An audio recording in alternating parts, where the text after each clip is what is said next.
Good afternoon, Pippins fans, and welcome into Pippins pregame here before the start of this quick three-game homestand against the Ridgefield Raptors, the champions of the first half of the South Division. I'm Harmon Johnson, your voice of the Yakima Valley Pippins, and it was a successful weekend down in Bend, Oregon, celebrating the 4th of July. The Pippins won Game 1 and Game 3. Both times they scored 6 runs, and although they suffered a loss on the 4th of July, they carried over some momentum into Sunday, taking Game 3 6-4. Some tensions did boil over in that game, and as a result, Francisco Lopez has been suspended for the first 2 games of this Ridgefield series. Some punishments being handed out on the other side for Bend following some ejections, as Alan Cox, their head coach, also received a 2-game suspension. The other 2 ejections in that contest for Yakima Valley, Trey Godoy and Parker Burt, their suspensions were lifted by the league, and so they are eligible to play today here on a Tuesday after the long weekend for most and a well-deserved off day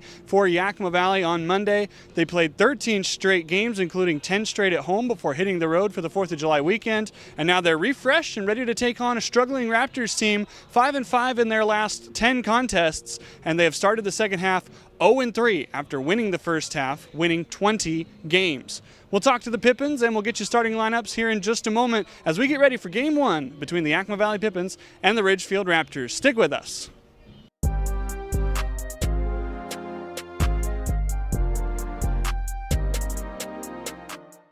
Down on the field during batting practice, here with Pippins head coach Kyle Crestangel. Coach, an off day yesterday. How'd you spend it? Yeah, I spent it at home for the most part. Got a chance to barely sleep, but see my kids. It was great seeing kids and family. My wife was off as well. Had my little 14U practice here at the Orchard, and I showed up an hour early on accident, so spent 2.5 hours here. But yeah, nothing like a day off with family and still a little bit of baseball. So nice to recharge the batteries and excited for tonight. I was going to say, 10 games in a row, you get a day off. Now you come in back to the normal routine of 6 games in a week. You start with the first half division winners in Ridgefield. How do you approach this game?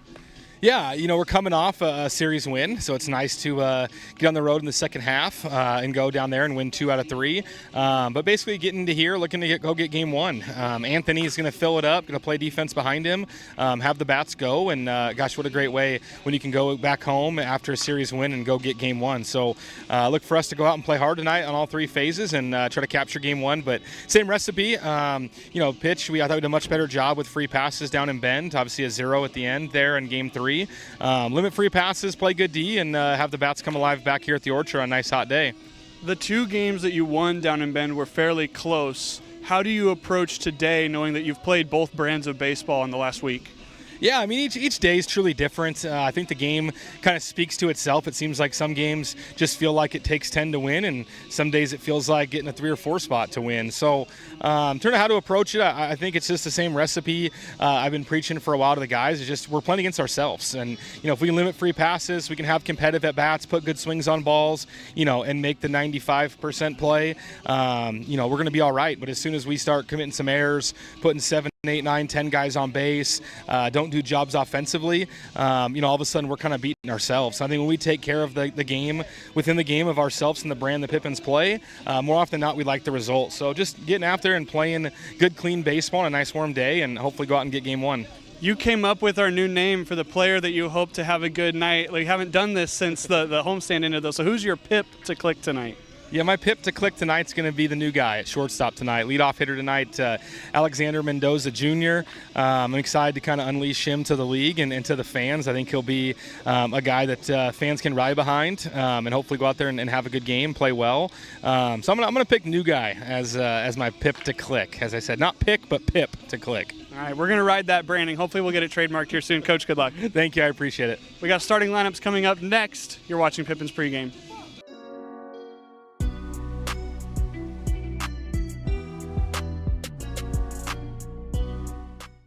And now it's time for the starting lineup for your Yakima Valley Pippins, as announced by Pippins head coach Kyle Crestangel. Leading off and playing shortstop, number 22, Alexander Mendoza Jr. Batting second and the designated hitter tonight, number 26, Daichi Furuhata. Batting third, the second baseman, number 17, Nick Velasquez. Batting fourth, the catcher, number 25, Parker Burt. Batting fifth, the right fielder, number 15, Luis Garcia. Batting sixth, the center fielder, number 7, Jay O'Neill. Batting seventh, the first baseman, number 13, Levi Sotomayor. Batting eighth, the left fielder, number 4, Trey Godoy.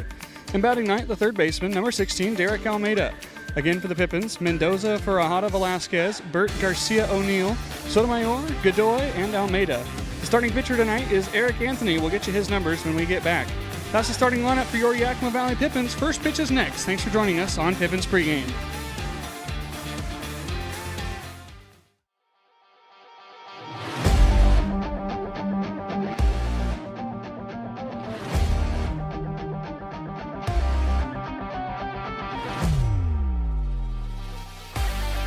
Two and two.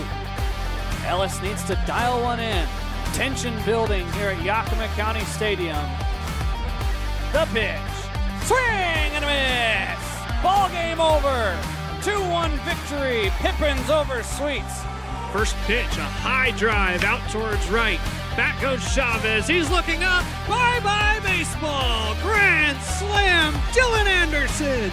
Bring him home and touch him all. He's been here all summer, and it finally pays off.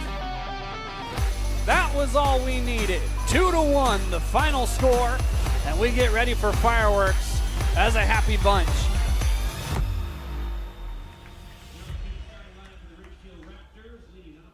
It's a very hot one here at Yakima County Stadium as the Pippins return home after a weekend down in Bend, Oregon. Good evening, everybody. My name's Harmon Johnson, your voice of the Yakima Valley Pippins. It's about 95 degrees here. It is warm, but Yakima Valley comes home after a 2-1 split down in Bend. Yakima Valley winning the series, taking the game on the 3rd of July and the game on the 5th of July. Fell on the 4th of July, but they are back. They are ready to go and ready to welcome the first half champions, the Ridgefield Raptors. Here are your weather conditions right now at the Orchard. Temperature sitting at 95 degrees. The wind is blowing, but it's not blowing quite enough to keep us as cool as we'd like. No precipitation anticipated tonight. Humidity sitting at around 22%. So it's a dry heat, but it is certainly going to be warm for the first hour or so of this contest before the sun disappears behind the banners and the horizon. The Ridgefield Raptors come into town with a record of 20-10. And they have the first half title wrapped up in the West Coast League South. And so they are automatically in the postseason when we get to that point in August. But they've started off the second half just a little bit slow. They're 0-3 after a sweep up in Walla Walla. And then they returned home for the off day on Monday and then made the trip here to Yakima this morning.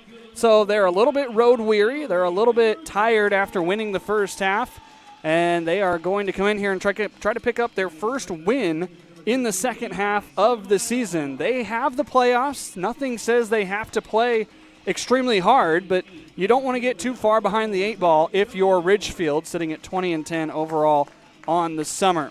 Yakima Valley has a few new additions to the lineup today, and we'll get through them as we progress throughout this game. One of them, most notably, is making a start out at shortstop today. Alexander Mendoza Jr. joining the squad and immediately being thrust into action as the shortstop. The Pippins will be wearing those white uniforms, trying to stay as cool as possible. And we're going to take a quick break to honor our nation with the playing of our national anthem. Stick around. We've got first pitch between the Raptors and the Pippins. Game 1 of a 3-game set here at Yakima County Stadium about to be on. We'll be right back. For a number of years, Michael, take it away.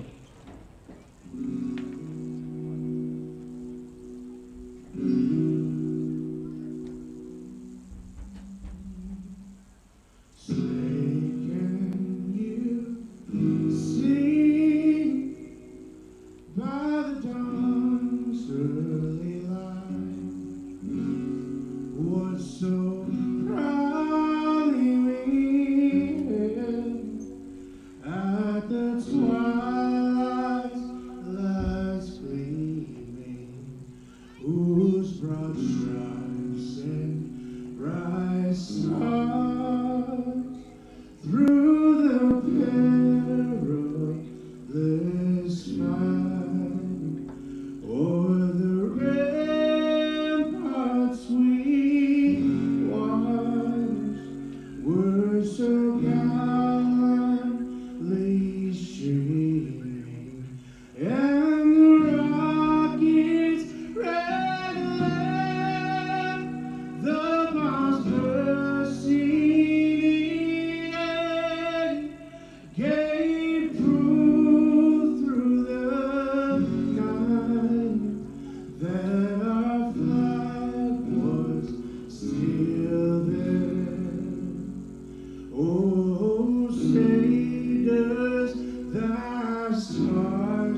Beautiful rendition of our nation's anthem, the Star-Spangled Banner.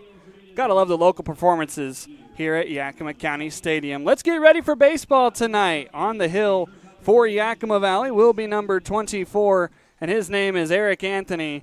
Eric on the season, 10 innings pitched, 12 hits, and 7 runs given up. 5 of them earned, gives him a 4.50 ERA. He has walked 6, he has struck out 7. He's got an 0-1 record with 7 games under his belt. He made 1 start earlier on in this summer. That came against the Kelowna Falcons on the 28th of June. The defense behind him will look like this. Trey Godoy will be in left field. Luis Garcia will be in center field. And Malachi Emery Henderson will be in right. So the starting lineups we recorded about a couple hours before the game. And then the Pippins had a late scratch. Jay O'Neill no longer in the lineup. It'll be Emery Henderson batting in the 6 hole and playing right field. Garcia still batting in the 5 hole, but he is now playing center field. Almeida, Mendoza Jr., Velasquez, and Sotomayor on the infield. Alexander Mendoza Jr. being thrust into the fray here on his first day in Yakima. Parker Burt, an all-star, catching for Eric Anthony. Pippins have 4 all-stars this year. The announcement came out this morning from the league office. 3 position players and a pitcher have been chosen for Yakima Valley.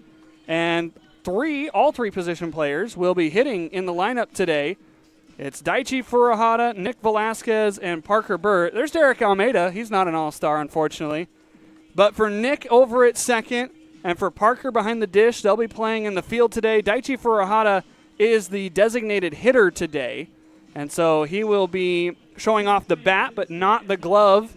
And, of course, Parker Burt right there doing the catching today.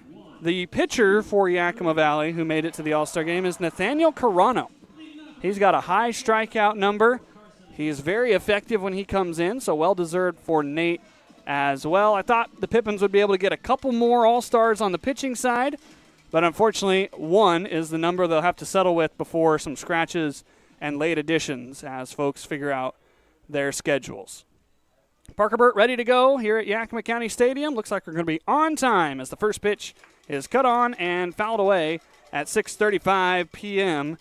here at the Orchard. Welcome to the Palm Springs of Washington, everybody. It finally feels like Florida, 95 degrees here at the Orchard. Wind blowing at around 13 miles an hour from the south. It's partly cloudy. Hopefully that'll keep us a little bit cooler. Anthony, the 0-1 pitch is sent out to left field. Trey Godoy in the lineup today. He makes the catch. 2 pitches, 1 out. And you might be wondering, why is Trey in the lineup today after he got ejected on Sunday? Well, the suspension that originally was going to be given down to Trey was reversed by the league office. And so Trey able to play today. Same thing with Parker Burt. Francisco Lopez not quite as lucky for Yakima Valley. He has to serve a 2-game suspension. If you missed the excitement that was Sunday, you can go back and listen here on the Pippins YouTube. It wasn't the greatest description of what happened, but it is a description of what happened. As there's strike 1 here to Michael Perazzo. The first batter for Ridgefield was Carson Luna, a relatively new stick for them. He's out on 2 pitches, so here's Perazzo, somebody that gave the Pips fits when they were down at the Rourke, as the 0-1 misses for ball 1. On the season for Perazzo, batting .324 from Sac State. But during that 3-game series against Yakima Valley, he picked up 4 hits in a grand total of 8 at-bats.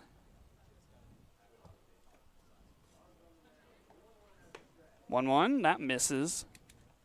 So it's 2 balls and 1 strike here. So Perazzo looking to do some damage again against Yakima Valley. He's got 23 hits, only 1 double though. He is a singles type of hitter, and a lot of them to the opposite field. 2-1, that evens us up 2-2. Anthony not going to overpower you, but what Eric is good at is kind of controlling the quadrants up on the hill. He likes to work in, out, up, down. Looking for his first strikeout today. 2-2. How about a foul ball out of play? Over towards our new sun banners. Those were just hung today. Of course, you're seeing the reverse side of them, but helping provide some shade to the infield and then eventually the bleachers. Very nice addition to the ballpark here. Another 2-2. Wave and a miss. Top shelf fastball. Perazo down swinging. There's 2 away. Good start for Eric Anthony. Strikeout number 8 on the summer for him. This will bring up J.T. Summers, another very capable bat. Only played in 2 games against the Pippins during that homestand early on in the month of June. Went 1 for 7 with a run scored.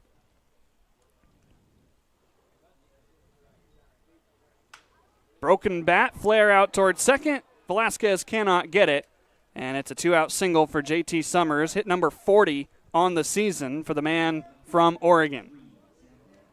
That bat shattered into 2 pieces. The barrel ends up over by the Pippins dugout, or at least half of the barrel.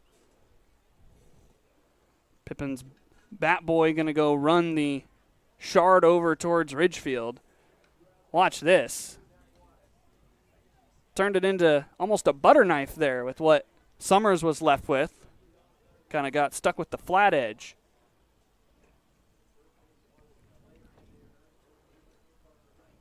First pitch, a wave and a miss by Zach Wattis, the left fielder. So Eric inducing some soft contact there. Got him on the inside part.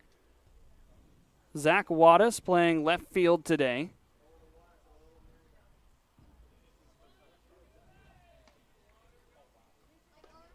That pitch misses.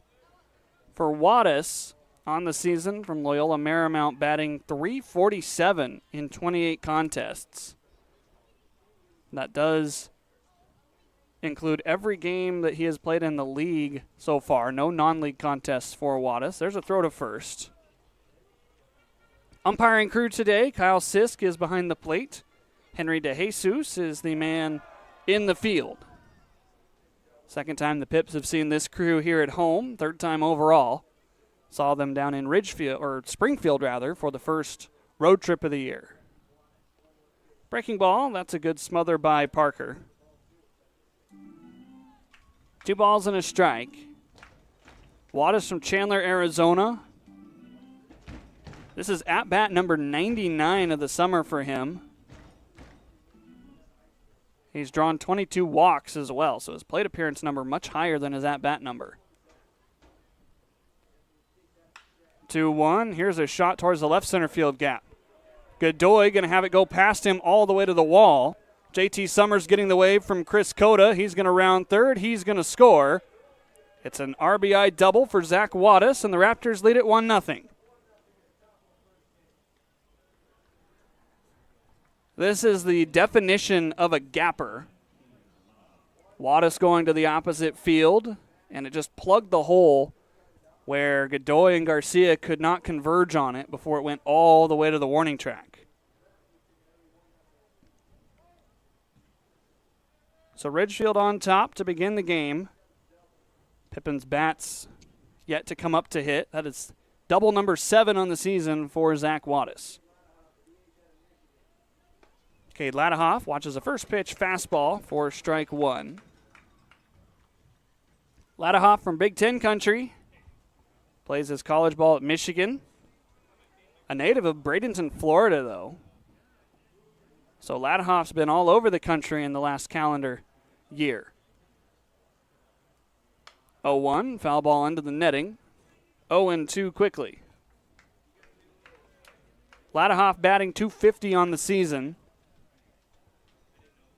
Parker Burt trying to get an out here after allowing back-to-back hits. Pippin's bats are very capable. It's just in some of the bigger losses they haven't been able to get some help from the pitching side.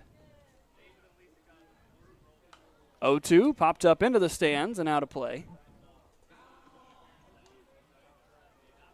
So we'll do it again at 0-2. Eric about to throw his 16th pitch of the inning. Pippin's bullpen is well rested, had the off day yesterday, and Luke McGuire went 8 innings on Sunday. John Witt was the only bullpen arm that came out. 0-2. Here's a ball lifted out towards left center field. Godoy circling, Godoy converging, Godoy makes the catch. Couple of flyouts to Trey Godoy, bookend the inning. The Raptors get back-to-back base hits in between. It's 1-0 as we go to the bottom of the first inning. Pippins bats coming up for the first time tonight.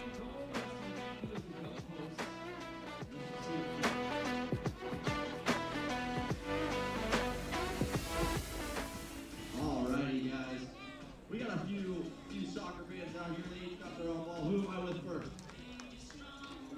Solomon, you're the first one going at Scott T in the goal right there. You want to bring your ball up to the line and take a kick.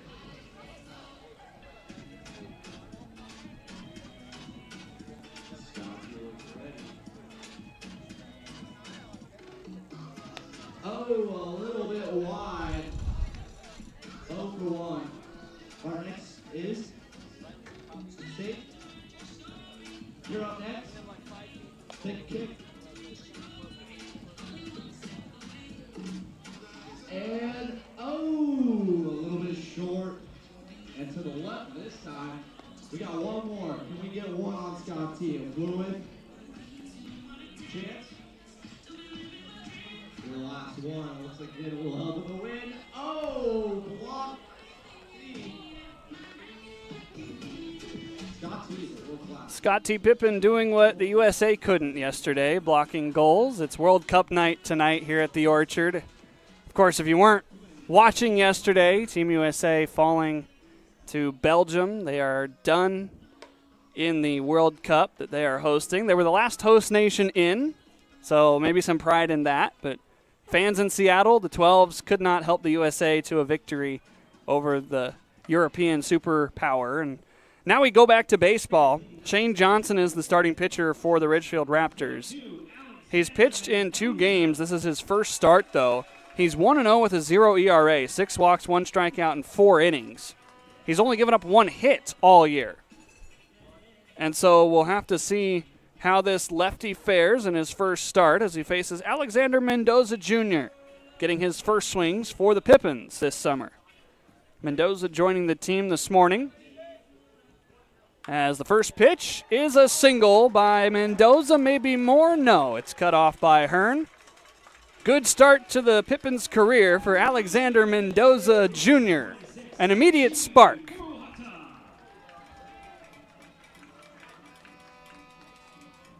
He was ready. Johnson gets a get-me-over fastball over the plate, and Mendoza says, I'm not going to watch pitch number 1 here in the West Coast League. Brings up 3 straight Pippins All-Stars. Daichi Furuhata, the first man, the designated hitter today.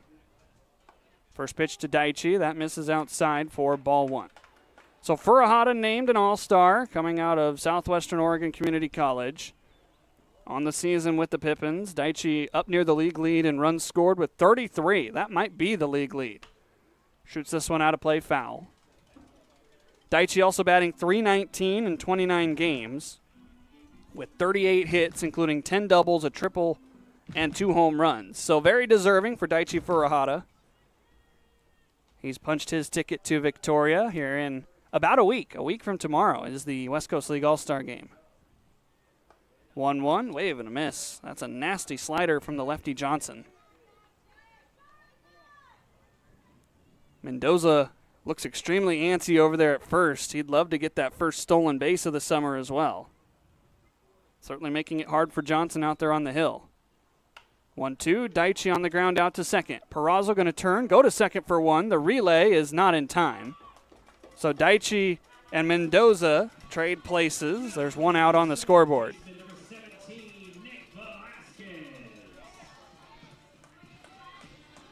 Score at 4-6, the out at first base, or second base rather. That ball almost was too slow off the bat of Furuhata. But Perazo definitely getting it on to Luna in time. Here's the second of the 3 All-Stars in the lineup today for Yakima Valley. Nick Velasquez swinging on the first pitch and popping it out of play foul over on the left side. Velasquez on the season for Yakima Valley, batting .318. Getting on base at a .425 clip in 30 games. 35 hits, 4 league home runs and 2 non-league home runs for 6. Breaking ball high. So Velasquez, again, very deserving of his all-star spot. He also is a potential candidate for the home run derby. He and Parker Burt both have cases to be the Pippins representative. 2 balls and a strike. That's something new that Victoria is doing. There hasn't been a home run derby at the All-Star game since before the pandemic. So that should be fun. I have heard, though, it is hard to hit the ball out to right field at Victoria based on its orientation. Watch out. Nick is plunked. High and tight, that got him. Runners will be at first and second for Yakima Valley, as now the umpires get together to make sure that wasn't a foul ball. We'll take a quick look at it, potentially. There's the conversation between Henry DeJesus and Kyle Sisk, and they say it was indeed a hit by pitch. Here it is. Yeah, right off the elbow guard. I can see why the umpires might have thought that that was a foul ball, because it hit off the elbow guard and it ricocheted so far away. It probably makes a similar sound to the bat. Henry DeJesus explaining to Johnson, the starting pitcher. So the Pippins have 2 on and only 1 out. Here's the third of the 3 straight All-Stars in the lineup, Parker Burt. Burt most recently at Regis University, but now committed to Ball State, going from D2 to D1.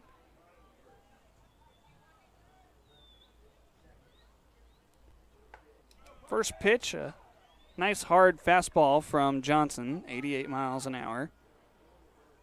365 batting average for Parker, has him still in the top 5 of the West Coast League, but he has dropped from the league lead position. 0-1, that foul ball got a big piece of Bo Rico, the catcher.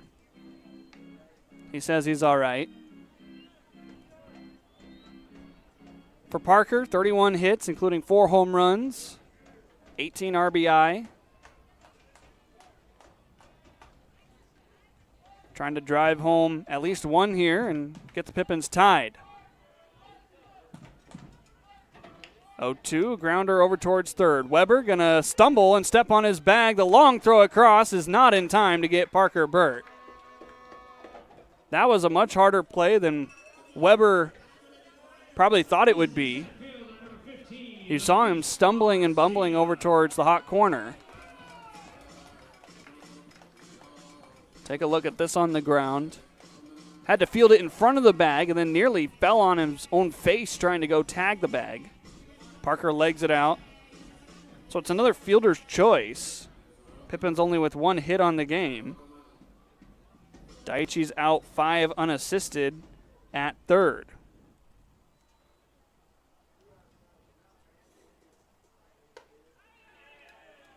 Luis Garcia, did he go around? Yes, he did.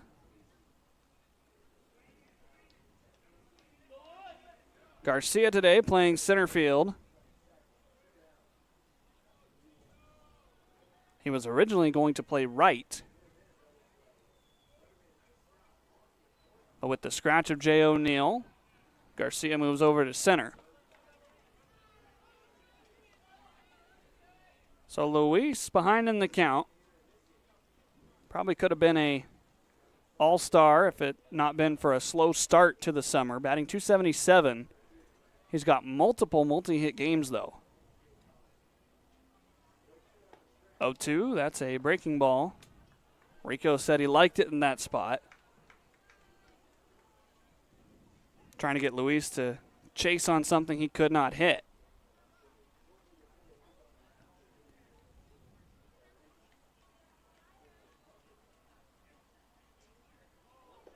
One, 2. That one's a changeup. 2 balls and 2 strikes. Garcia from Western Oklahoma State. The Pippins now have 4 Western Oklahoma State players on the roster. with the addition of Alexander Mendoza Jr.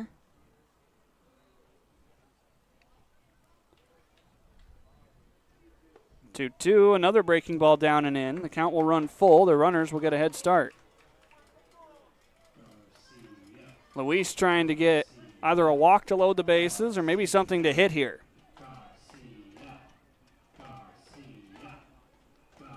Johnson laboring just a little bit. This will be pitch number 17. Payoff pitch sent down the right field line, but foul.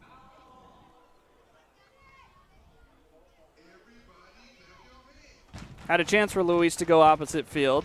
You don't mind that approach. The one home run for Garcia this summer was out to left here at Yakima County Stadium. Went over the 293 mark. It was about where the wall flattens out.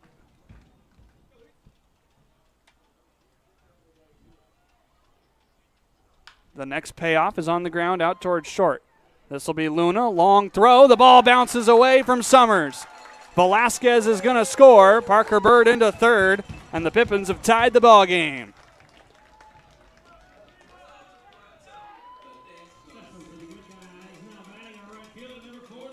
That was a deep in the hole throw for Luna, but he left it short for his first baseman, JT Summers. Does the hard part getting to the ball and then just lollipops the throw over.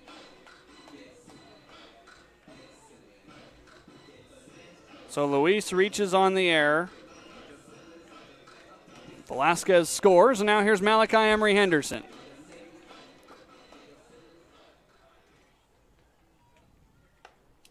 First pitch outside with a fastball, 1 ball and no strikes. So Shane Johnson gives up his first run of the summer. It is unearned. That would have been out number 3.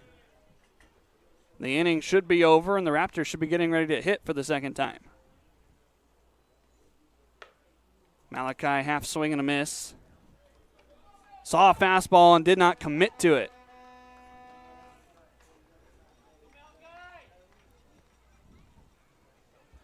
Even count here, 1-1. Malachi from Linwood, Washington. He was the addition to the lineup with the scratch of Jay O'Neill. 1-1. This is a rope into right center field, down for a knock. Parker Burt scores. Chugging into third, Garcia. Runners at the corners. The Pippins have the lead. Malachi Emery Henderson trying to break out of his slump. Puts the Pippins in front.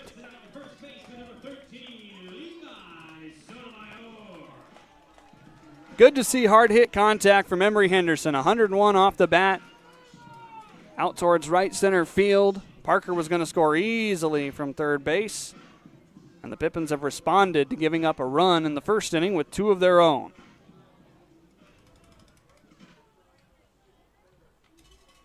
Here's Levi Sotomayor. First pitch upstairs. 1 ball and no strikes.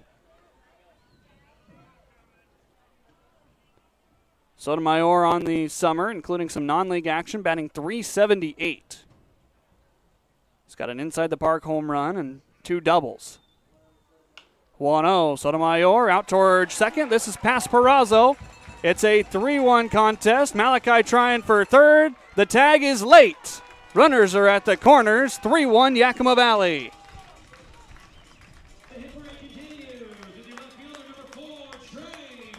This was a good throw from Farrell. This was a great piece of hitting by Sotomayor. Pulled this just under the glove of Perazzo. Malachi, an outfielder, trying to get all the way to third. And that ball and the tag just a touch late. So give Levi an RBI single. Garcia scores. This is the 8-hole hitter, Trey Godoy. Levi running. They're going to put the ball in the pocket of Rico. Now they do throw down to second. Sotomayor just going to be looked back to first. Now a throw comes in. He is out. Kind of a broken play there by Levi. Instead of just taking second base, he waited and waited to draw the throw. But Yakima Valley gets 3 runs on 3 hits. It's 3-1 heading to the second.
Cascade Natural Gas, we help smart businesses cover their bases.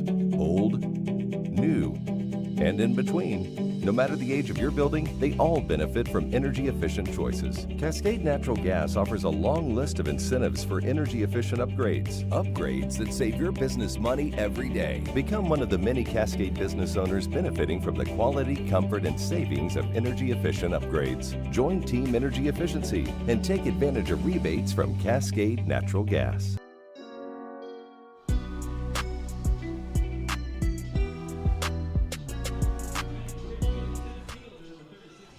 Here on World Cup night, they were doing the Viking row from, I believe it's Norway that does most of that chant. We're going to dive into some World Cup stuff here as the night goes on. I've got to get it pulled up, but I promise you, we'll talk some football.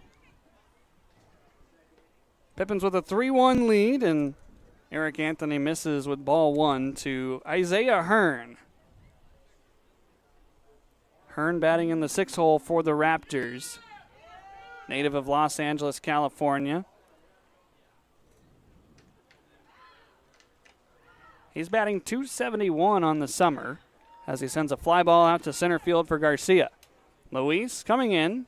He makes a catch. 2 pitches, 1 out here in the second.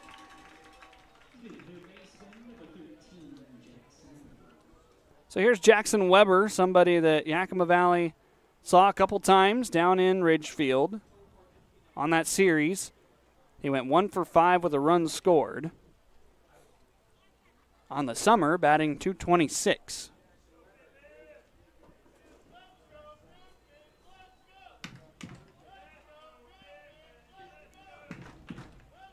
Anthony getting situated out there on the hill. Now here's the first pitch to Weber. How about a pop-up over on the right side? Sotomayor, will he run out of room? He will. Bounces down into the dugout suite. A few more empty seats than I think we'd like to see here at Yakima County Stadium, but if you look over on the third base side, there's quite a few more. There's the crowd. They're trying to stay out of the sun is what the problem is.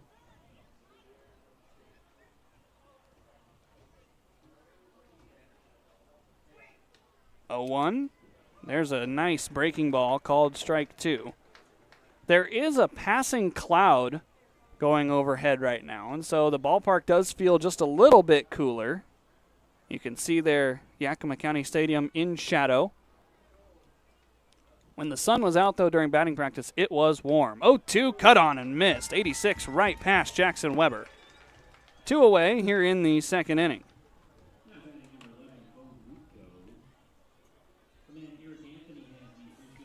Bo Rico, the catcher, the next man due up.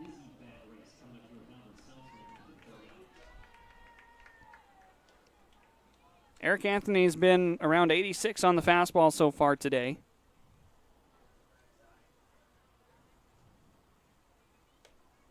Starts him off with a breaking ball, though, to get ahead 0-1. You like how Eric has started so far against the Raptors. Pippins trying to get another somewhat deep start out of their first man up. 1 ball and 1 strike. On the season for Bo Rico, batting .196, so below the Mendoza line in 14 games. Rico 10 hits, 1 double. He's scored 5 times.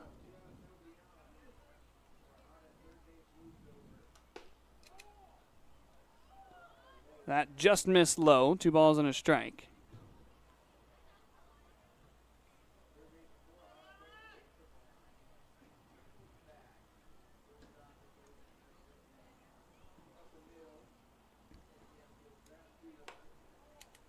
Three balls and a strike now. Eric's missed with the fastball a couple times. Bold choice for Anthony wearing the 3/4 sleeves. I would have thought you'd want as much airflow as possible, but that's what Eric's used to out there on the hill. 3-1. How about a breaking ball to stay alive?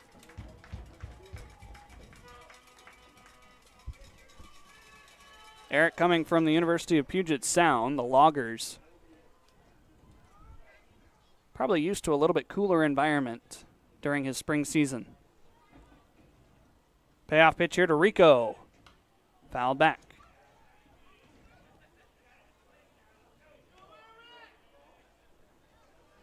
I have not spent a lot of time up near the Puget Sound, but I do know that it can be a little bit chilly at times.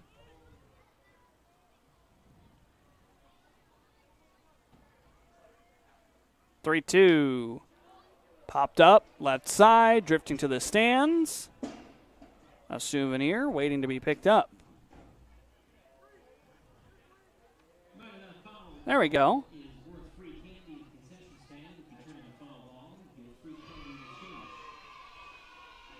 Are they going to keep the ball or are they going to get free candy? You can head down to the concessions and turn in any foul balls.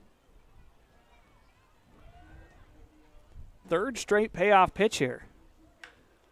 A sharp fly ball out to the left center field gap. Godoy ranging over. He's got it. A clean 1-2-3 inning pitched by Eric Anthony. 3-1 Yakima Valley. We go to the bottom of the second.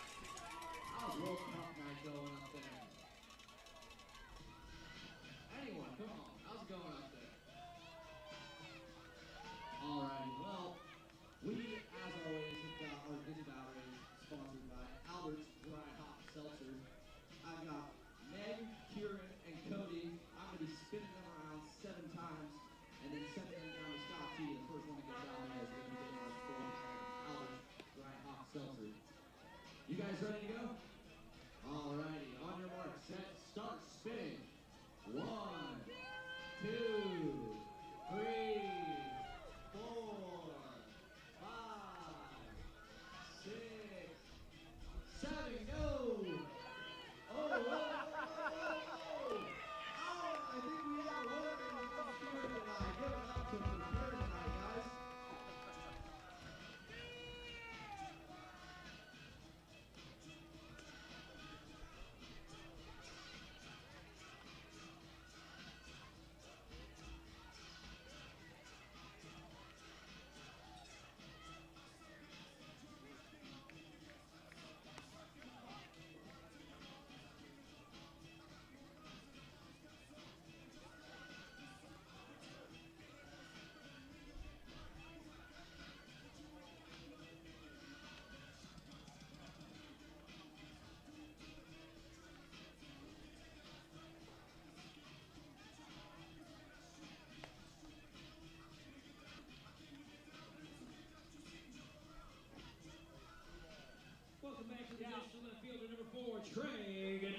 Welcome back to the Orchard. Here's a look around the West Coast League. One final score already in today. Nanaimo taking down Edmonton 12-4. You can see the Bend Elks starting a 6-game road trip on Vancouver Island, starting in Victoria tonight, home of the All-Star game. Walla Walla at Springfield, Corvallis at Portland, and a couple of exhibition games as well between the North and the South. Trey Godoy has made a couple of outs defensively, and he takes ball one from Shane Johnson. Pippins sent 7 to the plate in the first inning, scoring 3 runs on 3 hits and an error. So Trey tries to start a second inning rally here with nobody on. How about a hit by pitch? Godoy takes 74 right to the middle of the back. Leadoff man aboard for Derek Almeida.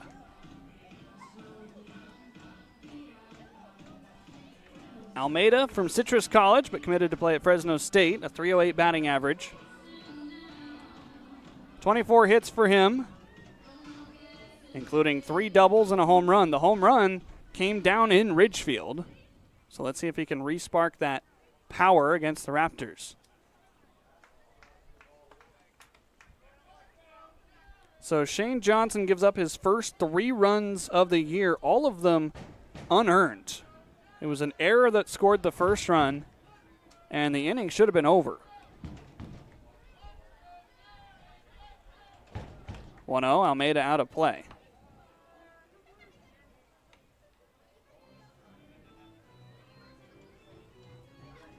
Derek trying to get even more into the groove of things, a .308 batting average. He's been bouncing around from shortstop to third base.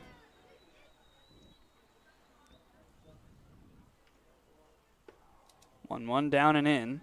Johnson's been 86 to 88 on his fastball, but since those first two batters, has not looked quite as in control. He hit Nick Velasquez, and then 5 straight Pippins would reach after that. In fact, everybody reached against Johnson in the first inning. 2-1, back to the screen. You might be thinking, how is that possible? Well, Mendoza led off the game with a single, but then he was forced out on a fielder's choice. So Daichi reached, and then Nick was hit. There were 2 on. Parker reached on a fielder's choice, and then Emery Henderson and Sotomayor both singled before Sotomayor was out number 3, caught stealing. So Shane Johnson has allowed everybody he's faced, which includes Trey Godoy now, to reach first base. 2-2, that's a called strike 3 right on the outer part of the plate. First strikeout of the night for Shane Johnson, first batter that has not reached against him. We go to the top of the order. Alexander Mendoza Jr. saw 1 pitch back in the first inning, and he took it to right center field for a single. Cannot start any better if you're Mendoza Jr.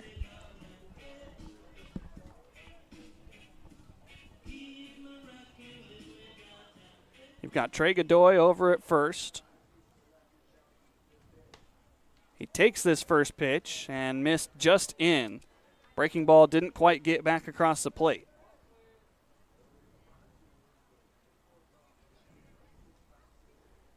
Johnson only appears to be about a 2-pitch pitcher. The changeup not quite as distinctive from the fastball as maybe he would like it. That's a fastball. That's strike 1. I know he's thrown the changeup because I've seen some readings on our TrackMan of around 80 to 82, and his fastball's around 87. He just hasn't been able to control it so far tonight. 1-1, Mendoza out of play, 1-2.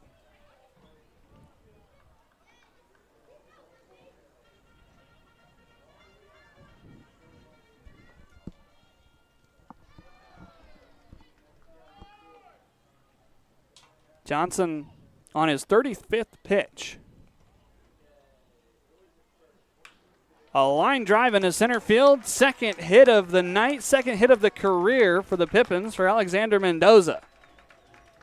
That's a great start. 2 on, 1 out here in the second for Daichi Furuhata. This ball was stung back where it came from. 93 off the bat. So let's see if the all-star for the Pips can put another run on the board.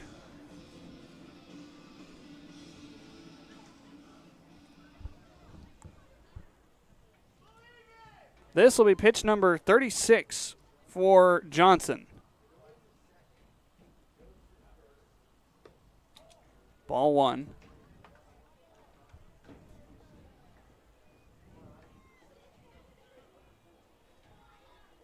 Daichi reached on the fielder's choice back in the first inning. The Nagano native takes a fastball inside, 2-0.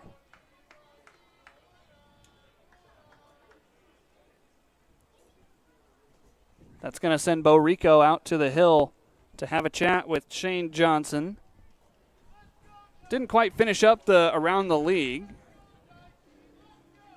We'll see if Shea can get that back up for us. In the North Division, the Apple Sox are in Port Angeles tonight. The Lefties won their first series of the season last weekend. So watch out for Port Angeles, sitting at 7-22 on the summer.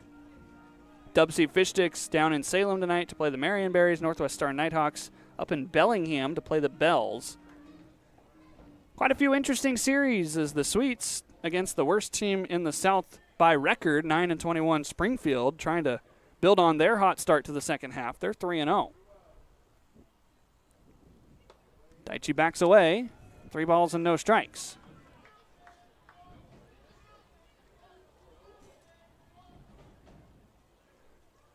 You've got Trey Godoy at second after a hit by pitch. Alexander Mendoza Jr. at first after his second single of the night. Daichi takes strike 1 at the top of the zone.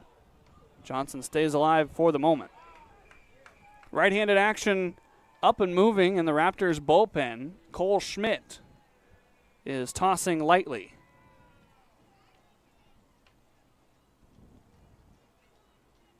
(3-1). Daichi on the ground over to third. Weber going to step on the bag. He skips it across. That's a nifty double play. Couldn't get it quite done in the first inning. He does it here in the second. We go to the third. 3-1 Yakima Valley after both sides go scoreless in the second.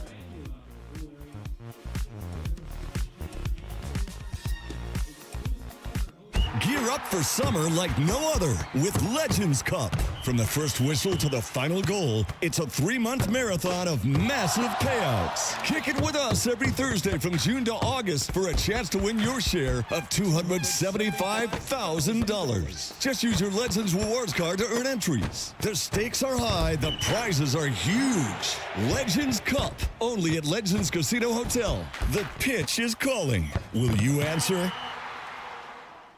A couple years ago when I was in high school, I had braces. I didn't wear my retainers or anything, so I came back and I've shown a lot more progress with this time around than last time around. They are very helpful. They show you step by step like what needs to be done so you don't waste your time on treatments. Working with Dr. Christopher, I'd say they are very, very good orthodontists, and I would love for people to come here and enjoy everybody and everybody's personality. It's been great.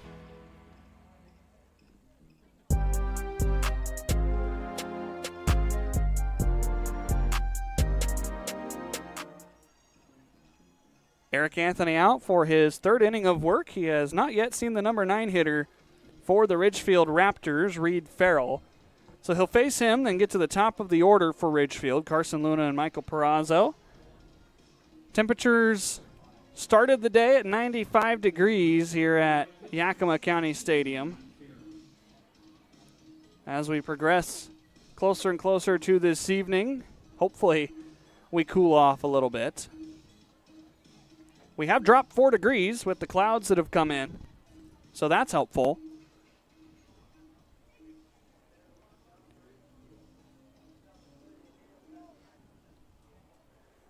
Reed Farrell, the only man that hasn't hit yet for the Raptors, from College of the Canyons, which is where head coach Chris Cota spends his springs. First pitch is drilled out towards center field. Garcia going back. He finds the track. He makes the catch. 1 pitch and 1 out here in the third inning.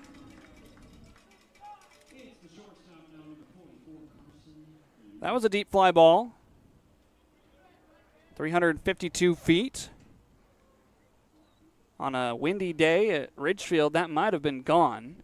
Their ballpark, not very big, and it doesn't have the high wall that Yakima County Stadium has.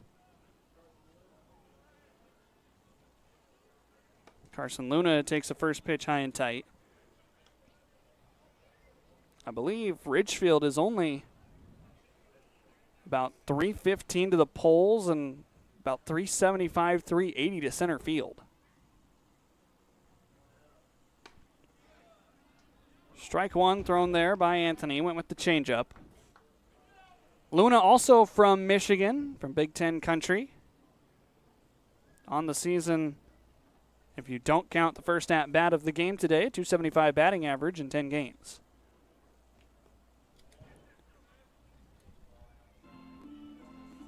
I've always thought it to be interesting for the Raptors, just the diversity of the lineup that they bring in. I mean, you take a look at some of these guys. You've got Michigan, you've got Oregon, you've got Loyola Marymount,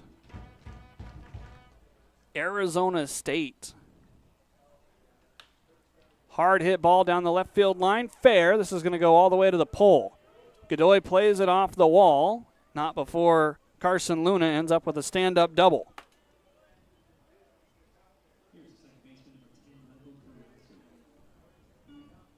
Trey did his best over there in the corner by the pole. The ball was either going to hit off the chain link and get deadened or hit off the wood and ricochet. Looks like it got the chain link over there in foul territory.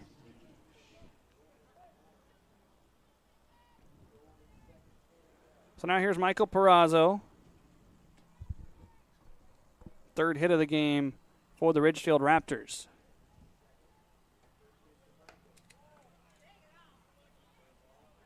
Perazo struck out back in the first inning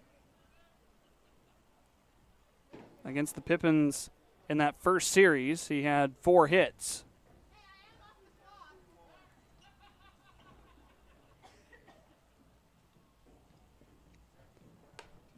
(1-0). That's a strike at the top of the zone, according to Kyle Sisk. Changeup from Eric Anthony. So the count even here to Perazo. Got JT Summers, a right-hander on deck. Check throw to second. The tag not in time. Good job by Mendoza to make sure he caught and tagged in the same motion. That was a very close play out there.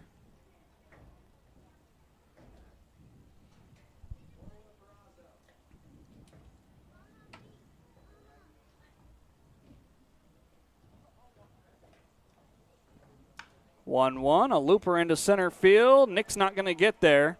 Garcia going to get it in quickly. Trying to take second. Here comes the runner, Perazo. He's going to get caught by Mendoza. The tag applied. Base running mistake by Michael Perazo. The run does not score. Perazo had no idea that this ball was cut off. He was dead to rights out there. And the tag applied by Mendoza. So Perazo gets the single, but then he's out 9-3-6. And there's 2 away. Moving up to third is Luna.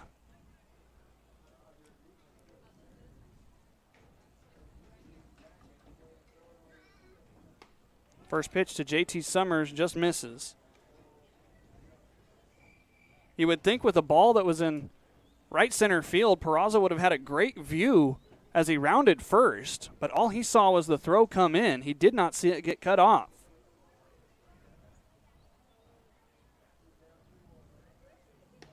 Two balls and no strikes as Anthony sends that one down and away. Been going breaking balls here. Was it Sotomayor or was it Anthony that cut the ball off? Usually that's the first baseman's job.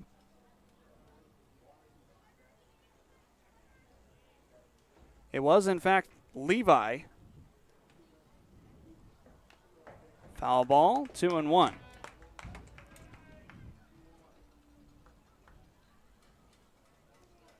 Great defensive awareness by Sotomayor to cut the ball off.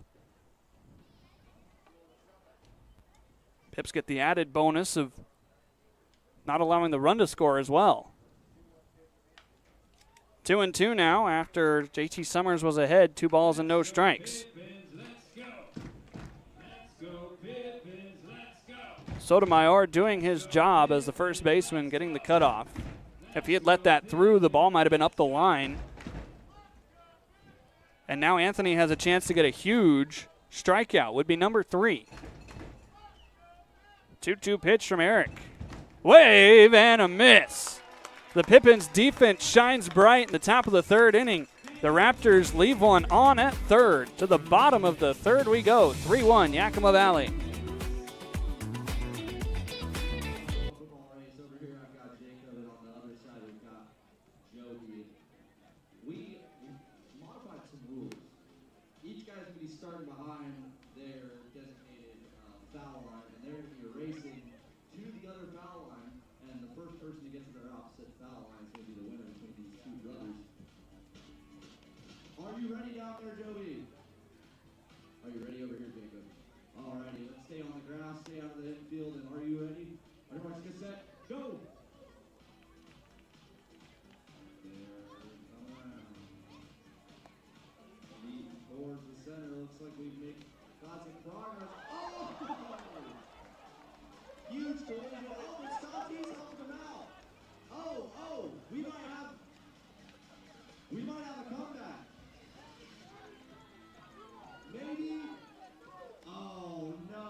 We modified the rules for the bumper ball race.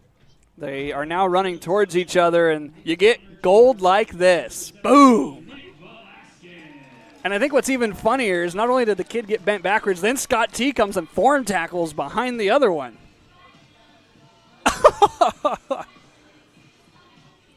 Pure carnage during the half-inning break. Nick Velasquez, Parker Burt, Luis Garcia due up here in the third inning for Yakima Valley. First pitch from Shane Johnson misses for ball one. That was good. I think the rule changes worked.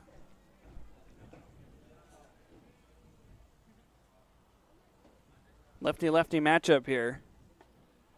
Nick taking ball two. Velasquez was plunked back in the first inning. He would score the game's first run for the Pippins. That was after the Raptors got up 1-0 in their half of the first inning. Nick going to be hit again. Probably lucky that that didn't get him in the face. Got his arm on the way by. Velasquez has been on base twice tonight, but both of them not the most comfortable. Here's a look at it.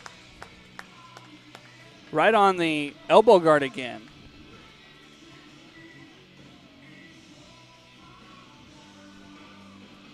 Leadoff man aboard ahead of Parker Burt. Shane Johnson at 43 pitches tonight.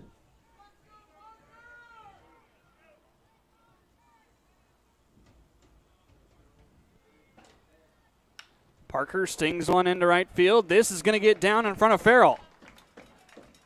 Two base runners to start the inning for the Pippins. Perfect setup here in the third for Luis Garcia.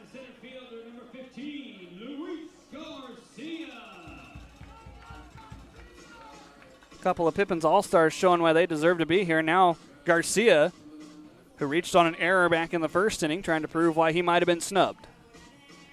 Not before Johnson's going to get a visit out on the hill from the Ridgefield Raptors. Is Chris Cota saying the night is over for Johnson? A bullpen arm coming in, and it looks like the night is over for Shane Johnson. We'll get you the information on the new Raptors pitcher when we get back. Pippins have him first and second with nobody out here in the bottom of the third. My experience at West Coast League was fun. You know, it was a big difference going from California over there to Walla Walla, Washington. And the crowds were actually really good for such a small town. They really showed up for us, and everybody was very welcoming. It was an awesome experience. How much does speed play a factor in your game here? Oh, it's a huge factor. Ball in the gap or just even a C&I single. If you get out of the box good, you can even try and stretch to a double sometimes. Durant hits that hard into the gap. Here goes Durant. He's blazing around second. Into third. It's a two-run triple. Jaron Durant, a triple to the gap in right center. For me, that summer was about embracing new teammates and embracing new challenges because you're seeing different types of pitchers and it's really fast-paced, a lot of bunting, some new positions, new skills. Kind of helps with leadership and getting to know guys, and it was a good development for me in a lot more aspects than I expected. That was some of the best coaching staff that I've had. Back then, I was a second baseman. I thought if I just played really good second base, I'd be able to stay there, but they better use me in the outfield, which is awesome. I'm loving it now. On the defensive side, you've been making some pretty good plays. You've been playing really all over the field now. Hit coming on Durant, diving ahead, he's got it. What can he do at this point? Wow, changing the game both offensively and defensively, that's huge. JD's one of my best friends in the organization. He's just such a hard worker. He's super intense on the field, but he's completely different off of it. He's really laid back, relaxed, loves to have fun, brings such a good rapport and demeanor to the clubhouse. There's so many great things to say about him and the way that he goes about his business.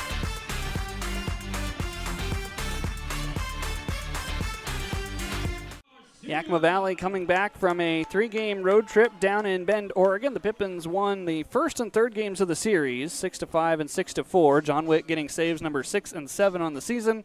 Lost on the 4th of July 13-1, but rebounded very nicely on Sunday. Pitching change has been made. It's Cole Schmidt into the game for the Raptors as he nearly plunks the first man he sees. Schmidt from George Fox, a native of Gresham, Oregon. 6 foot 180. One save on the season for the Raptors. He's 2-0 in 8 games, including 2 starts. Kind of a do-it-all pitcher. Watch out. That hits right off the facade of the press box. Count now 1-1. 19 1/3 innings for Schmidt. 13 strikeouts, 9 walks, 16 hits, and a 4.66 ERA.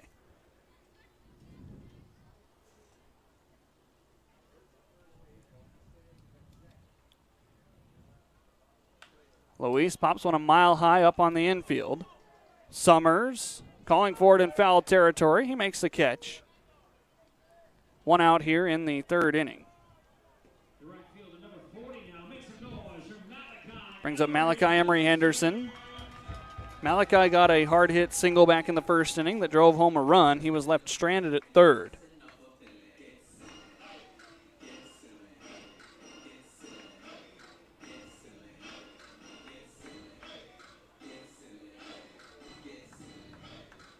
Johnson ends the night with 44 pitches. He is in line for the loss if the Raptors cannot tie this game. Spin throw and a very lollipop attempt out towards second. That was borderline legitimate attempt right there.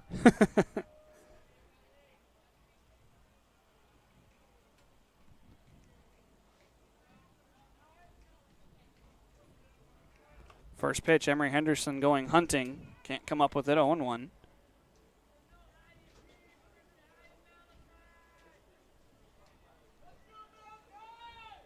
That was great. I don't know if the crowd mic heard that. One of the fans here says there's no I in team, but there is an I in Malachi. Malachi. Does he have the I? Goodbye. 392 feet. And folks, Malachi Emery Henderson is back to his opening day form.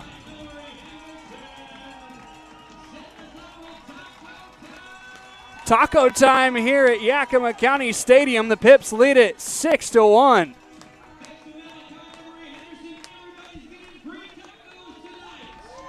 Let's take another look at this. An absolute moonshot. 392 feet, 103 off the bat.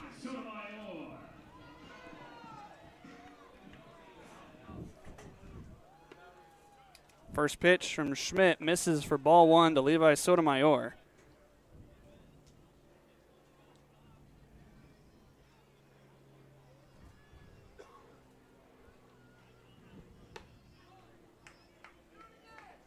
A 3-run blast for Emery Henderson.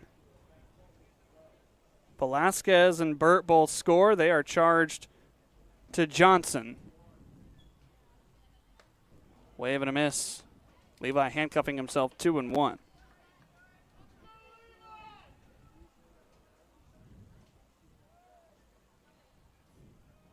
My goodness. Close the book on Johnson.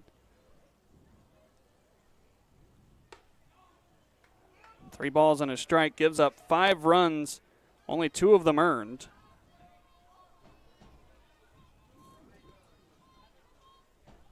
Sotomayor trying to draw a walk and get the Pippins restarted here in the third. He's going to pop one up over on the left side. Luna calling for it. The shortstop, he has it. 2 away here in the third.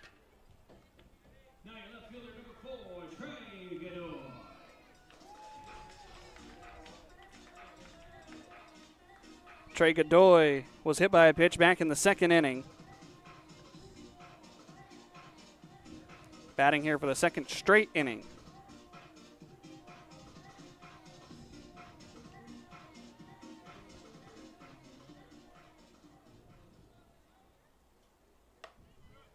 First pitch strike.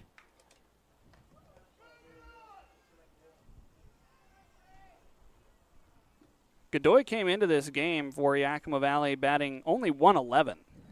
He's got 3 hits. 0-1 out of play, 0-2. On base percentage sitting at .250 though, drawing 5 walks. Obviously the hit by pitch helps him out as well.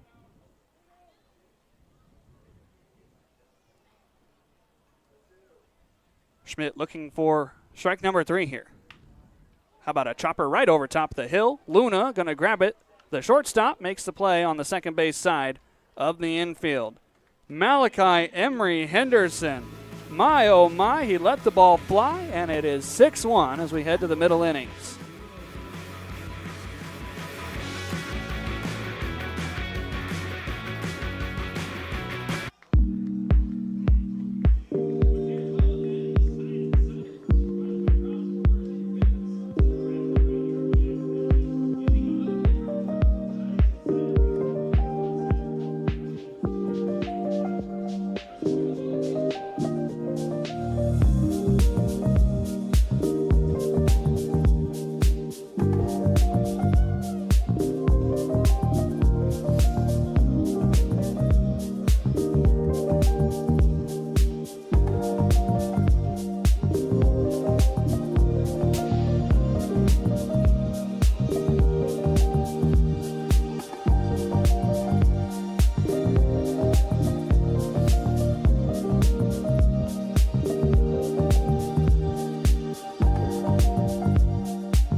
At Cascade Natural Gas, we help smart businesses cover their bases.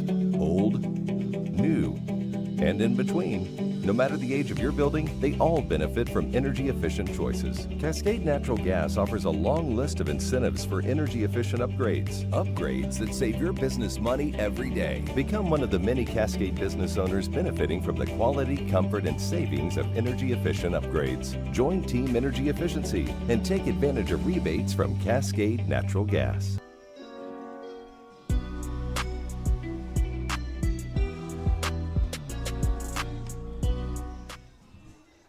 Top of the 4th inning, middle innings upon us here at Yakima County Stadium. Malachi Emery Henderson has got to feel pretty good out there in right field. Sent a baseball way past that wall that he is playing inside the confines of. Again, 392 feet for Emery Henderson. He made it a 6-1 contest and now gives Eric Anthony a little bit of breathing room here. First pitch just missing outside. This is Zach Wattis, Cade Ladahoff, and Isaiah Hearn due up here in the 4th.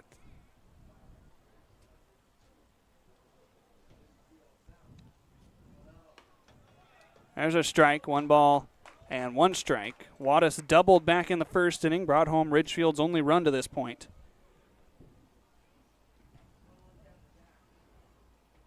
For Eric, his longest outing of the summer was the start against Kelowna. He went 2 1/3 innings. Downstairs. 2 balls and 1 strike.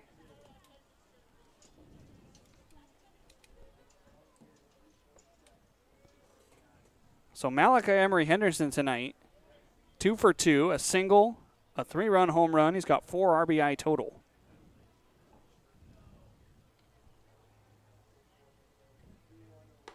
Three balls and a strike. Eric going to have to recenter. Last thing I want to do after getting another big inning is allow the first man to reach with a walk. No defense against that kind of pitching.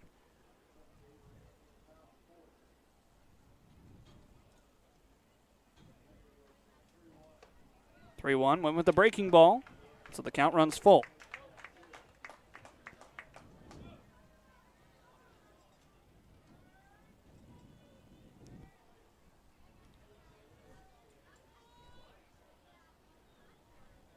EA looking for his 4th strikeout. The logger brings it. On the ground, foul.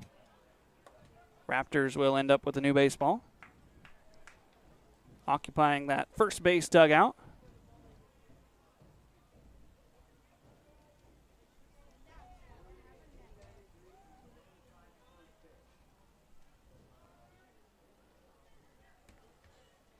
Another payoff pitch from Eric Anthony. Half swing. He went around. 4 punch-outs for EA.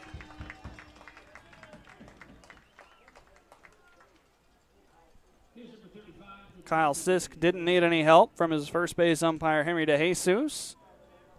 That is a swing by Zach Wattis.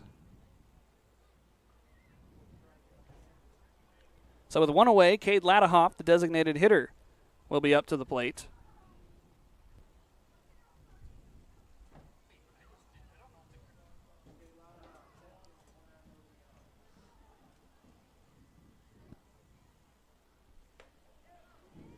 First pitch right in there by Eric Anthony.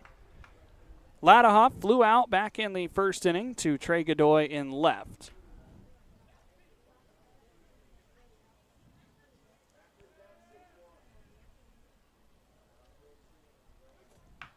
Oh, 1, an inside-out swing. Velasquez is just going to pick it up. That ball had some weird spin. No chance for Sotomayor as the ball initially went his way, but then checked up and went back the other way. And that is the result you get of swinging at a circular object with a circular bat. Infield single for Cade Ladahoff.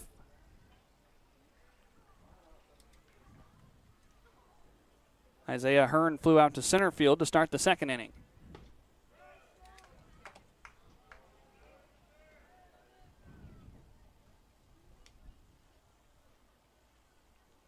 At Puget Sound, Eric's longest outing was 2 1/3 innings, so he is well past that now here in the fourth.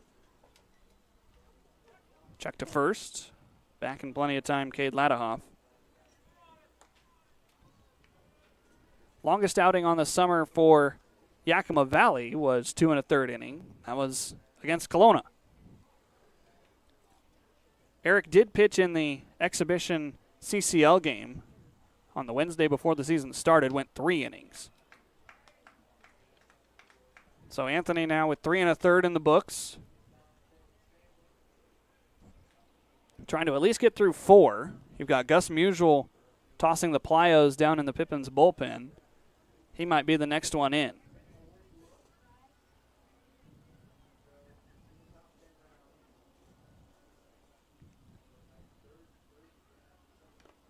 Foul tip.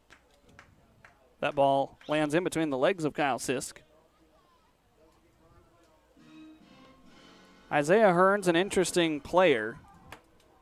He is among the conversation to potentially be drafted here in a couple of weeks from Los Angeles, California. 271 batting average, maybe not quite up to snuff, but you see his stature. He is a big boy in that left-hand batter's box. Takes one in tight. He thinks he got hit. Kyle Sisk says, no, you didn't. Isaiah Hearn arguing his case. Now Henry DeJesus is going to be asked to help out. Hearn pretty insistent that he got hit. Let's see. Might have grazed right off of him. Problem with Henry DeJesus is he's in the B position, can't really see it that well. They're going to say that Hearn was not hit by that pitch. Chris Cota a little bit frustrated at that result.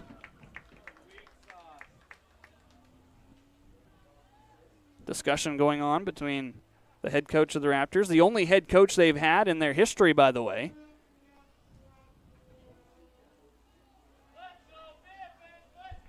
From the College of Canyons, let me say it right, College of the Canyons. A little bit of an underknown baseball school. So it's 2-2.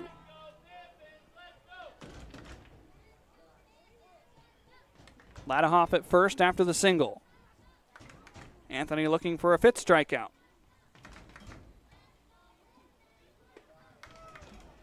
Downstairs, count runs full.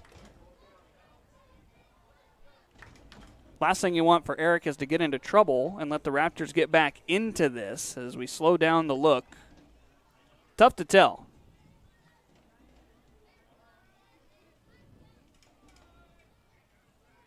The count 3-2. And the pitch is on the ground over towards short. Mendoza to second for one. The relay onto first. Double play. 28th twin killing for Yakima Valley's defense. And it is the minimum faced in the fourth inning for Eric Anthony. Bottom of the fourth is next. We'll be right back to the Orchard.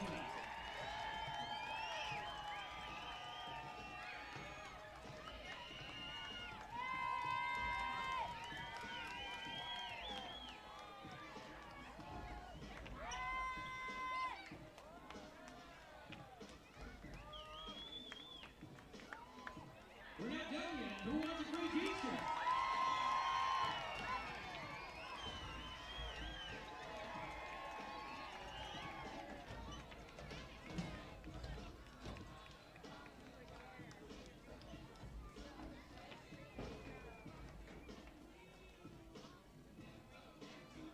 Pippins fans, if you're looking to step up your style, visit Steve Goodwin, the haberdasher, for custom tailoring, formal wear, and all finishing touches. From suits and tuxedos to ties, hats, and accessories, thanks to SG and Haberdasher for supporting your Yakima Valley Pippins.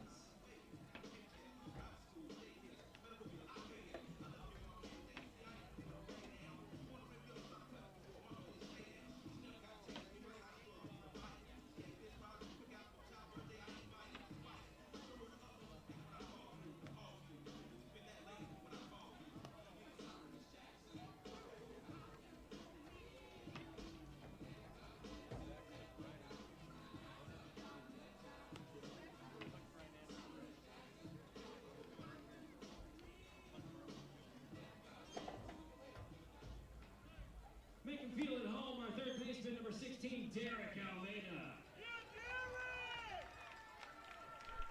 Fourth inning is upon us here at Yakima County Stadium. Derek Almeida, then the top of the order, due up for the Pippins. 6 runs on 6 hits for Yakima Valley. 1 run on 5 hits right now for the Ridgefield Raptors. First pitch, missing from Schmidt. Starting his first full inning of relief. Came in with nobody out, but there were 2 men on. Got a pop out, and then the 3-run blast by Emery Henderson. 2 balls and no strikes. Cole Schmidt going from the windup here in relief with nobody on. He has made a couple of starts for the Raptors, so obviously he appears to be comfortable going from either the stretch or the windup. Almeida pops this one up on top of our roof. That one going to land over in the parking lot.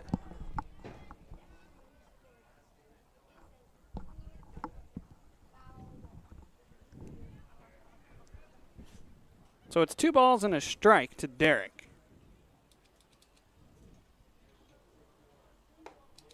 Now it's a 3-1 count. Almeida in these favorable counts batting .308.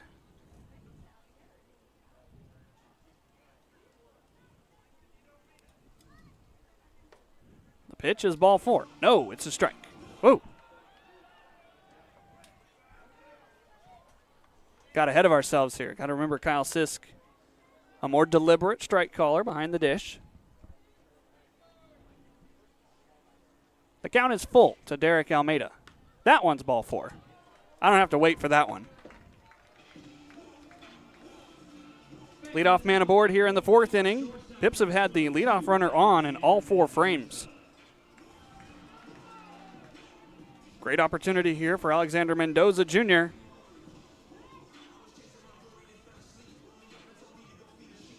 He's got 2 singles so far in his Pippins career.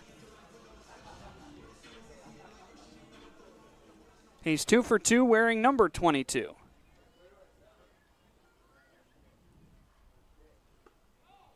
First pitch right there at the knees.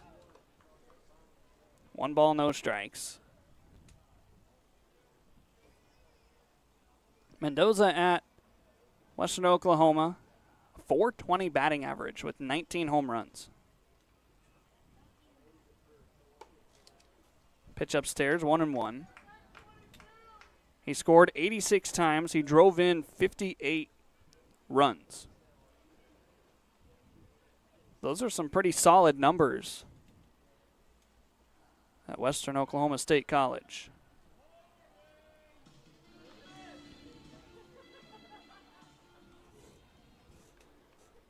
Crowd spread out just a little bit now that the sun is appearingly behind us.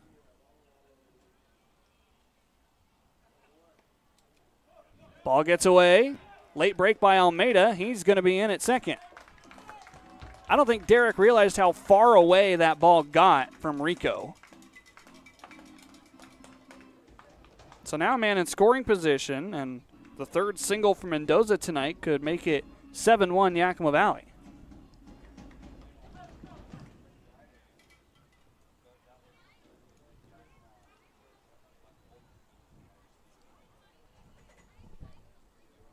A chopper over on the right side, a high hop into right field. Mendoza's 3 for 3. The play at the plate will not be made. Mendoza going to second. Everybody's safe. 7-1 Yakima Valley. Mendoza shaking some dirt out of his shoe. How about this start for the Pips? It was a high hop that took the ball over the head of Perazo. Almeida scored easily because Rico's main focus was trying to get the man at second.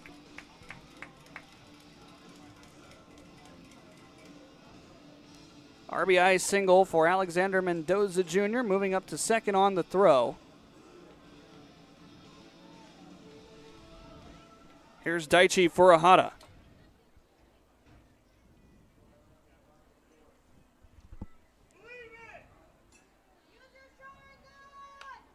Popped up, out of play.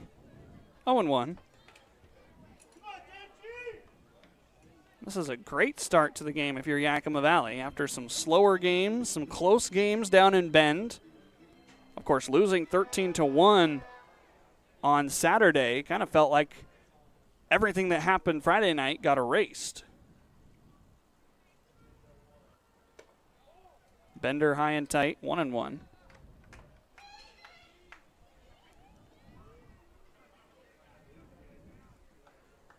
Pippins in league play have not won back-to-back games in what feels like forever.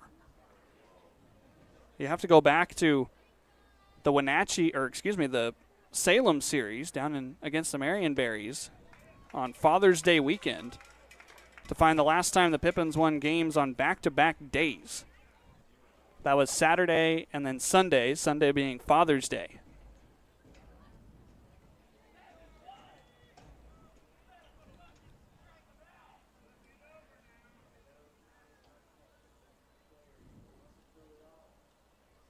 Long pause.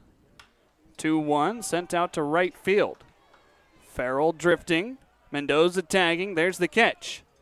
Here comes a strong throw, but it pulls Weber off the bag. Productive out for Daichi Furuhata with one away. Another man is 90 feet away.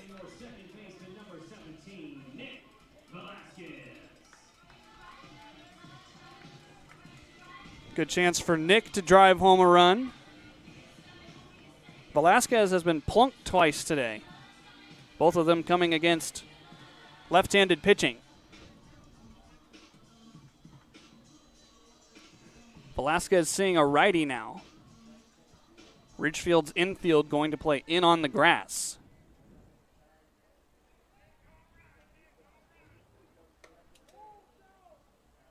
Missing outside, 1 ball, no strikes.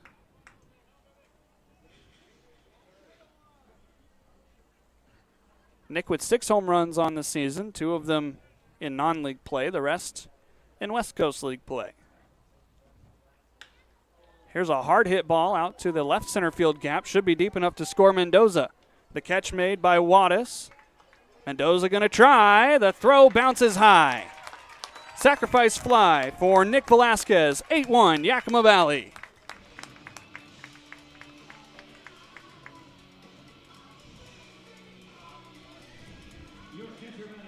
Originally, I thought this ball was way deeper than it was. Wattis came in quite a ways to make the catch, had his momentum going forward, but then this throw just sails over the cutoff man. 2 away, Parker Burt. 2 more runs being scored here by Yakima Valley.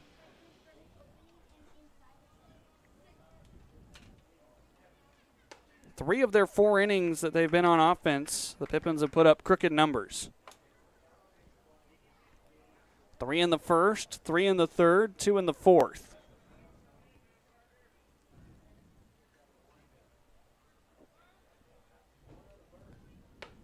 Parker takes a fastball upstairs, 2-0. If you're Schmidt, you now have the bases empty, but you've allowed both runners that reached to score.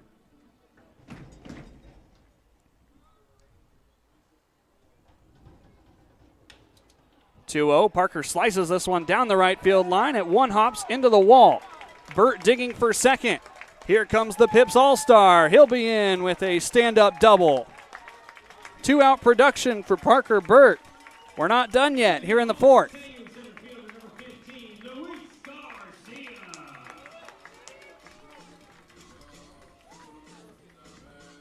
This was a perfectly placed ball. It took one hop off the grass and down into the corner. Gave Parker plenty of time to reach second base. Now here's Luis Garcia coming off of a 3-for-4 night on Sunday. He had 2 RBI and 2 runs scored. How to play on the first pitch. Garcia tonight 0-for-2 officially, but he reached on an error back in the first. That brought home Nick Velasquez. He would later score on the RBI single by Levi Sotomayor. Garcia ropes this one off the glove of Weber and into left field. Parker going to get the stop sign as the shortstop Luna picks it up. Runners at the corners on a hard hit single by Garcia.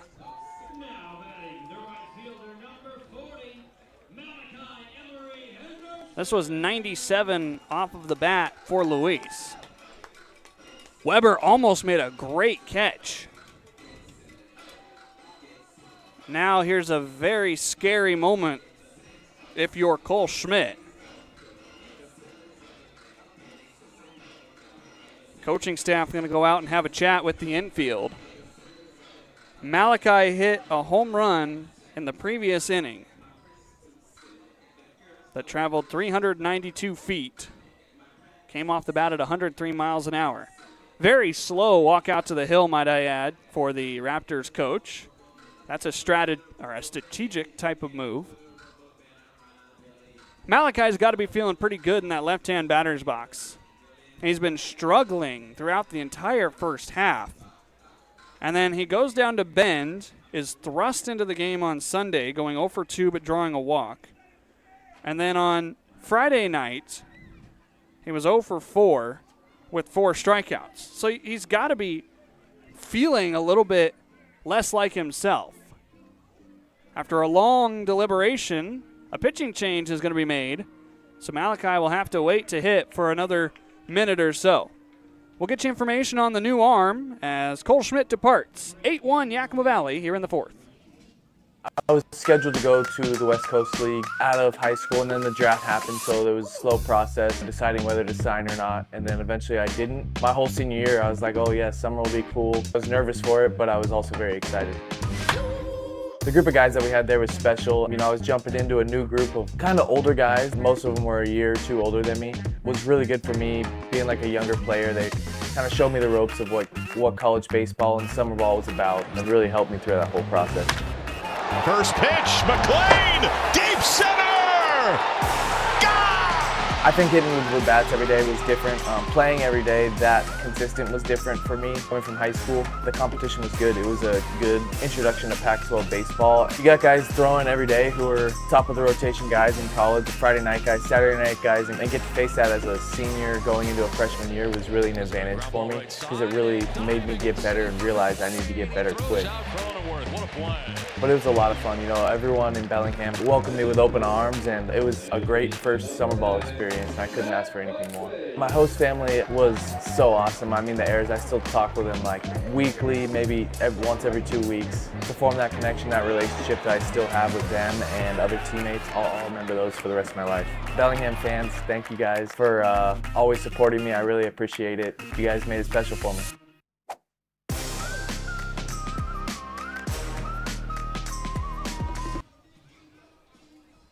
New pitcher into the game for the Ridgefield Raptors, Gavin Moran from UC Santa Barbara, making his second appearance of the season for the Raptors as a pitcher. 2 innings he's worked, 2 strikeouts, no earned runs, no hits, no walks.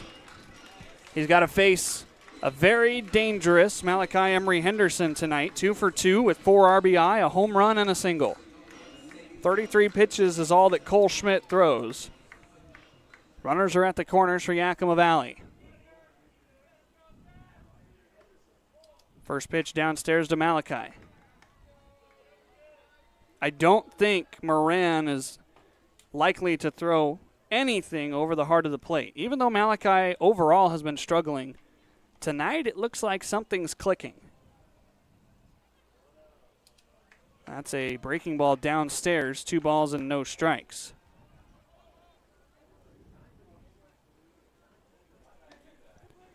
Moran, also a hitter. He is 0 for 1 in 2 games. So very limited action for the Gaucho. Fastball in, the count 3-0.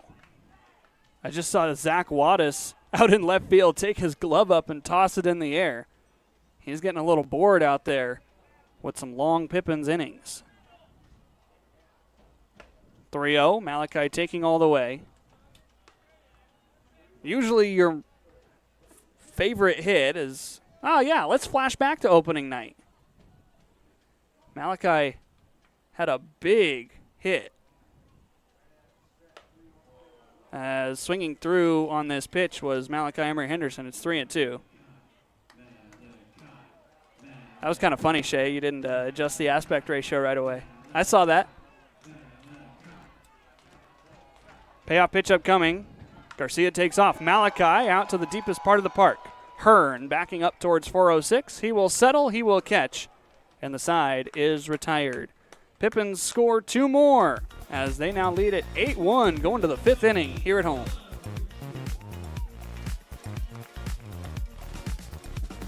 Gear up for summer like no other with Legends Cup. From the first whistle to the final goal, it's a 3-month marathon of massive payouts. Kick it with us every Thursday from June to August for a chance to win your share of $275,000. Just use your Legends Rewards card to earn entries. The stakes are high, the prizes are huge. Legends Cup, only at Legends Casino Hotel. The pitch is calling. Will you answer? A couple years ago when I was in high school, I had braces. I didn't wear my retainers or anything, so I came back and I've shown a lot more progress with this time around than last time around. They are very helpful. They show you step by step like what needs to be done so you don't waste your time on treatments. Working with Dr. Christopher, I'd say they are very, very good orthodontists, and I would love for people to come here and enjoy everybody and everybody's personality. It's been great.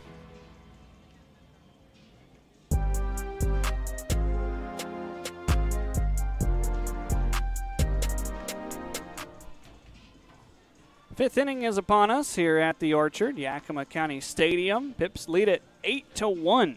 The only inning they have not scored in is the second, as they were retired, leaving 1 man aboard. Ridgefield, not the same amount of luck. They were set down in order in the second inning by Eric Anthony. They got a 1-out single in the 4th, but then the Pippins turned their 28th double play of the season. And so now we go to the 5th.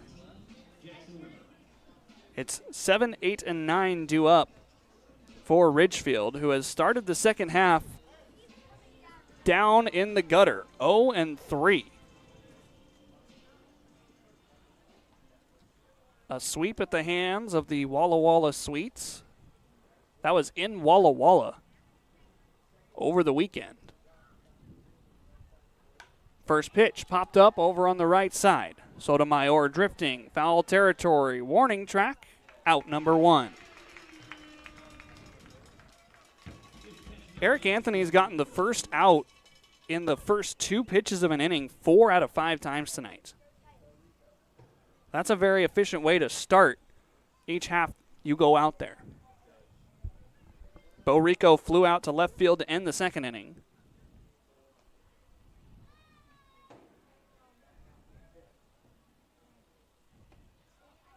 First pitch strike right there to Bo Rico.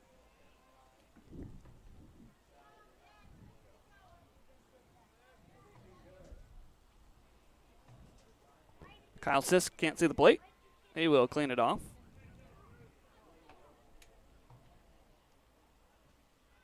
Ridgefield on their 3rd pitcher of the night. Yakima Valley still with their starter. Bullpen's gotten a little bit of rest. Luke McGuire went 8 innings on Sunday. Then, of course, the off day yesterday. 0-1 out to center field. Garcia barely had to move as he now drifts back and makes the catch. A couple of quick outs for Eric Anthony. Reed Farrell batting in the 9 hole. Due up here in the 5th. Tells you how hot it is. The athletic trainer is bringing over a new jug of water to the Raptors dugout. I don't think we've seen a refill of water, at least that came across the field, during an inning yet this summer. It's been fairly cool most of the nights we've been at home. But a starting temperature today of 95 degrees. It's sitting at about 90 right now. Everybody needs to hydrate a little bit.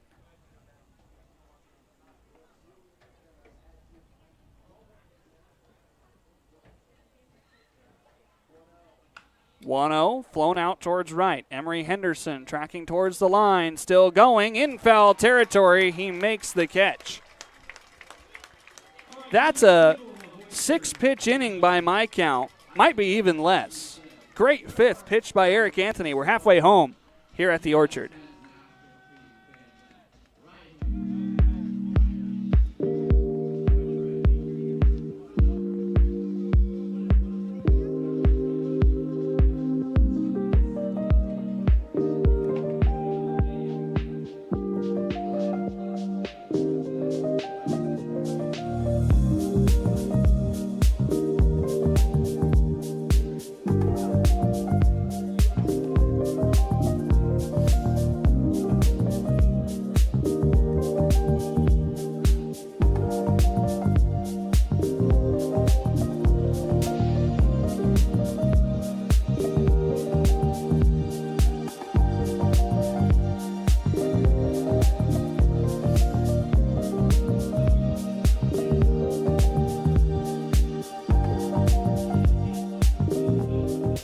At Cascade Natural Gas, we help smart businesses cover their bases. Old, new, and in between. No matter the age of your building, they all benefit from energy-efficient choices. Cascade Natural Gas offers a long list of incentives for energy-efficient upgrades. Upgrades that save your business money every day. Become one of the many Cascade business owners benefiting from the quality, comfort, and savings of energy-efficient upgrades. Join Team Energy Efficiency and take advantage of rebates from Cascade Natural Gas.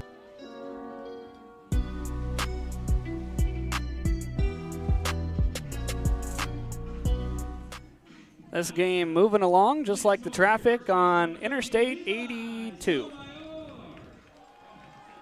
Good shot, Marcos. I know you've been trying to get that for quite a while. That is 82, right? It's not 84.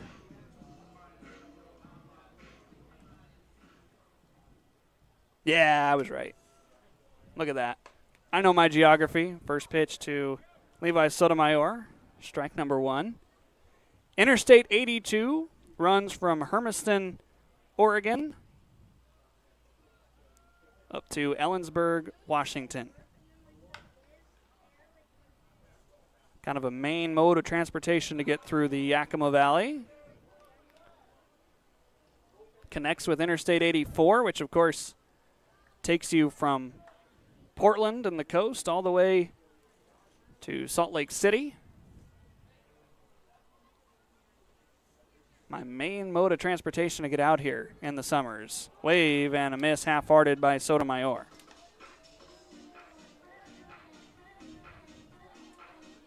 That'll bring up Trey Godoy. 0 for 1 today. Grounded out back in the 3rd, but he reached second on a hit by pitch. I should say he reached in the 2nd on a hit by pitch. He did reach second base because Alexander Mendoza Jr. picked up a single later on in that inning.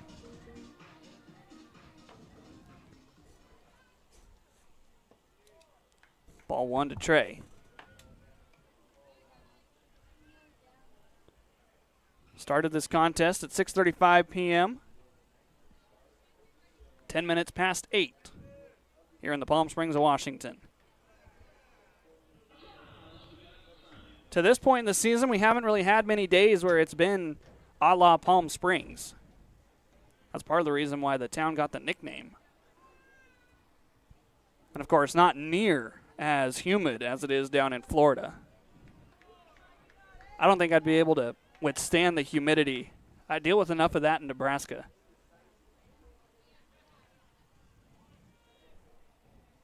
Gavin Moran looking for his second strikeout. Needs a couple of strikes to do that. Godoy in a very hitter-friendly count here, 3-1.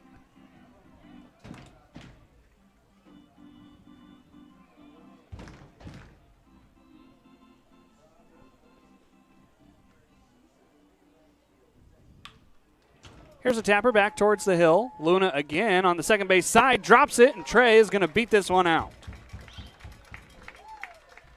Luna showed off some of the capabilities at shortstop earlier on in this game, but that one possibly going to be the second error of the night for the West Coast League's best defensive fielding team. Just a little bit of a bobble.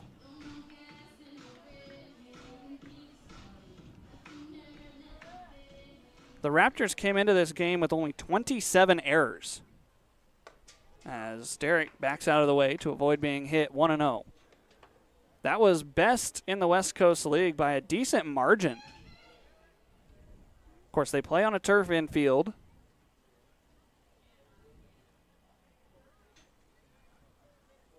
But it seems like where everybody is at about 40 and 50 errors now, Ridgefield's been kind of the anomaly. Ridgefield came into this game with 27 errors. The next closest was Bellingham with 33.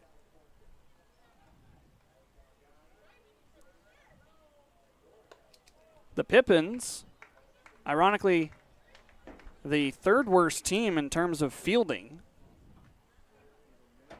If you go by errors, they have 50 of them.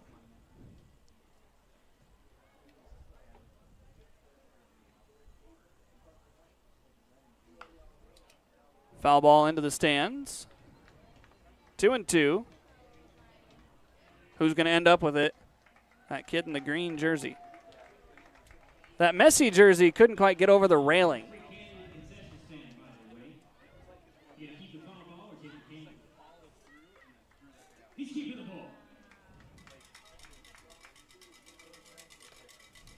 Derek fouls this one. It got a big piece of Kyle Sisk.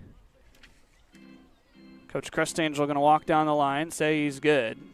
Henry DeJesus, his partner, trying to go check on him. Kyle Sisk doesn't want the check-in. He says he's fine.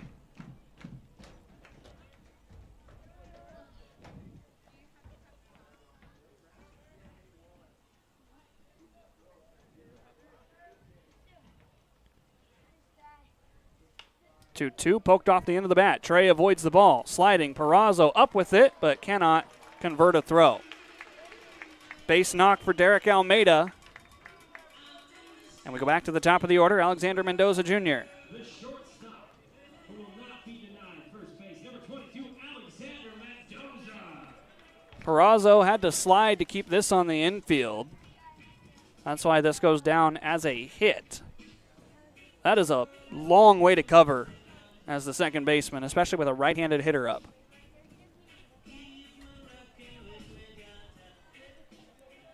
Mendoza Jr. 3 for 3, 3 singles.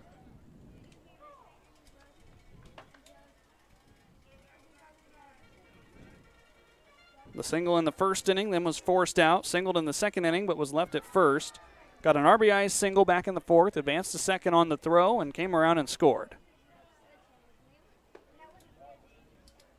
1 ball and 1 strike. That pitch left below the zone.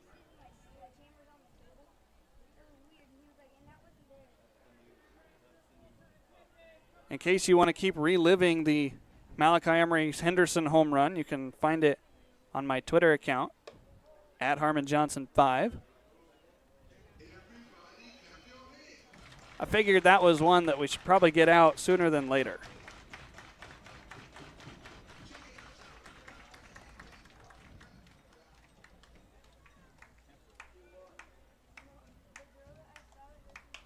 (2-1) served over on the left side. This is destined for the seats. Nice catch. Turned around, saw the ball, made the catch. He's already wearing a jersey. May as well sign him. Everybody stop your feet. We can make it louder than that in Yorkshire. Try to break these bleachers. Come on, you can't do it.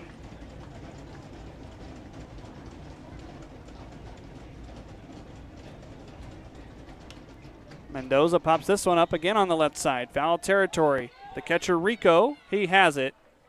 Mendoza's perfect at-bat season goes to waste. No, I'm just kidding. 3 for 4 is still very respectable. That'll bring up Daichi Furuhata.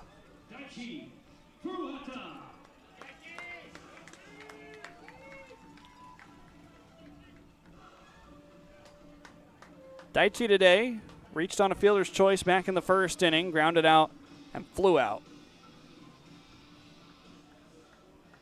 Last few rays of sunshine poking through, bathing the playing surface, and it's golden hour look as Daichi misses that first pitch fastball. Hopefully that translates into a pretty sunset with the clouds up above. Usually we see some pinks and purples.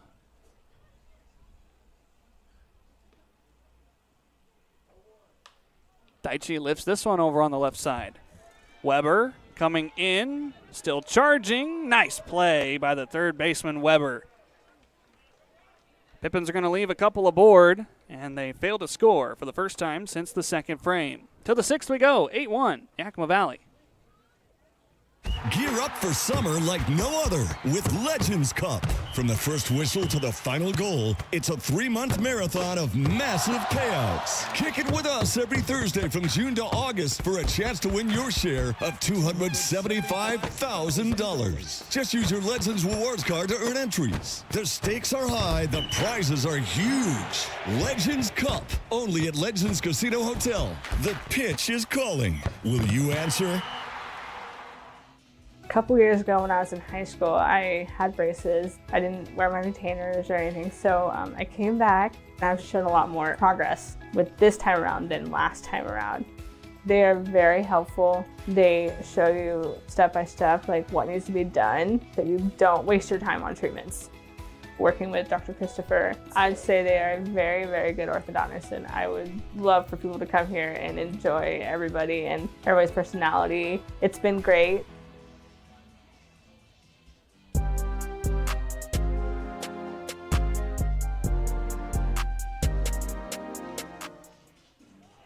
Here's a look at the overall standings in the West Coast League as most teams now in their second half. Ridgefield won the first half. They are 20-10 as they are 0-3 in the second half, though. Pippins sitting in the middle of the pack. A win tonight would get them a game closer to 500 as they search for either a wild card berth at the end of the season or a potential to win the second half. Pippins are 2-1 to start the second half of play. North Division dominated by Wenatchee. Kelowna has taken over second place as they've played 3 less games than the Bellingham Bells. Top of the order for Ridgefield, facing Eric Anthony for the third time. Eric saw 9 from the third through the fifth. Gave up 2 hits in the process. As the first pitch is flied out to shallow center field. Garcia coming in, he has it. 1 pitch and 1 out here in the sixth.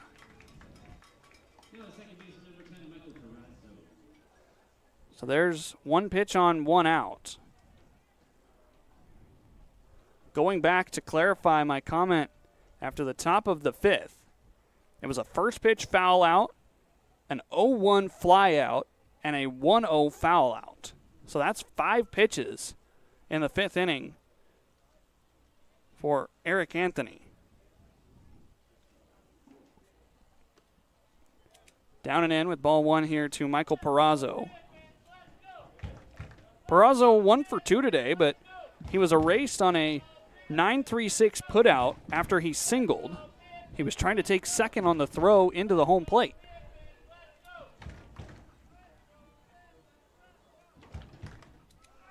One ball and 1 strike. And so Perazzo trying to atone for a base running blunder that potentially cost Ridgefield a run. They had a man at third that did not score during that process.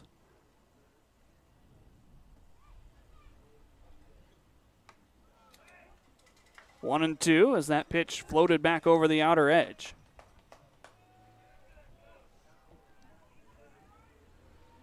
Well, this will be pitch number 5 of this inning, so unfortunately Eric can't get back-to-back 5-pitch innings like Luke McGuire did on Sunday.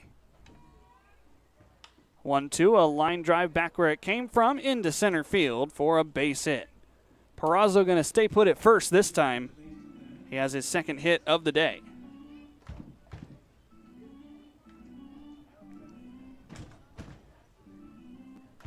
I'll bring up JT Summers.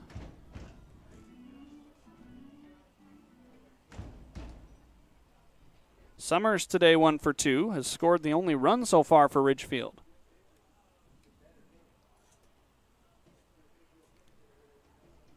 Pippins do have a couple bodies standing around in the bullpen in case they're asked to get warm. Anthony approaching 70 pitches. He's through 5, which means he can qualify for a decision as long as the Pippins hold the lead.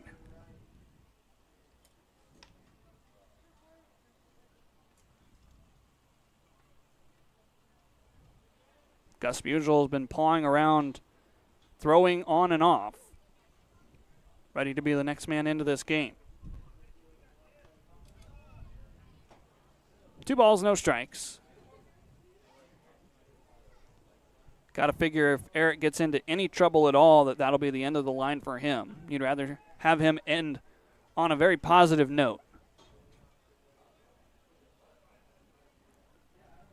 Check to first.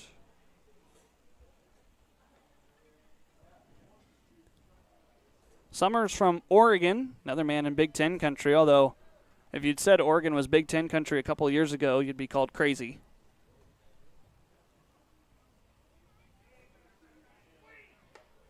Three balls and no strikes here. Anthony over the 70-pitch mark now. Again, his longest outing of his spring was 2 1/3. His longest official outing of the summer was 2 1/3. He is here in the 6th inning with 1 out. 5 1/3 in the books for him. 3-0 pitch. Stays alive with that breaking ball. That's been the go-to when Eric's gotten into hitter-friendly counts. Has been that breaking ball. Man at first is Perazo. The 3-1 breaking ball popped up. Foul territory. Parker dicks the max on the track. He made the catch. Couldn't quite see it as he disappeared with the high backstop here. But that is out number 2. What a play by Parker Burt. I was surprised that that ball stayed in play. You're going to see Parker disappear here. Where's the ball? Well, according to Kyle Sisk, it's in Parker's glove.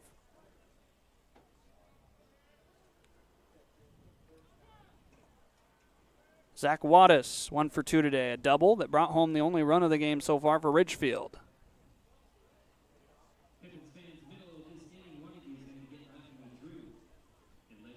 Gus Musial continuing to walk around on the hill down there.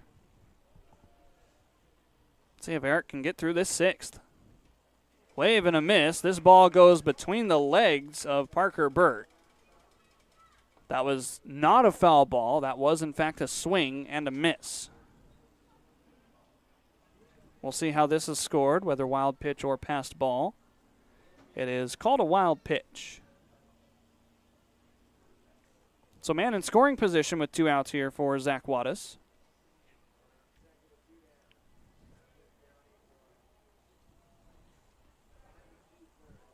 '75th pitch of the night for Eric Anthony. Is a stinger out to center field. Garcia ranging, still going back, lays out, he slides, he has it! Luis Garcia, a late addition to center field with a web gem to get Eric Anthony through 6 frames. The Pippins lead it by 7. Let's take one more look going into the break on this nice sliding play by Luis Garcia. Never a doubt. We go to the bottom of the 6th.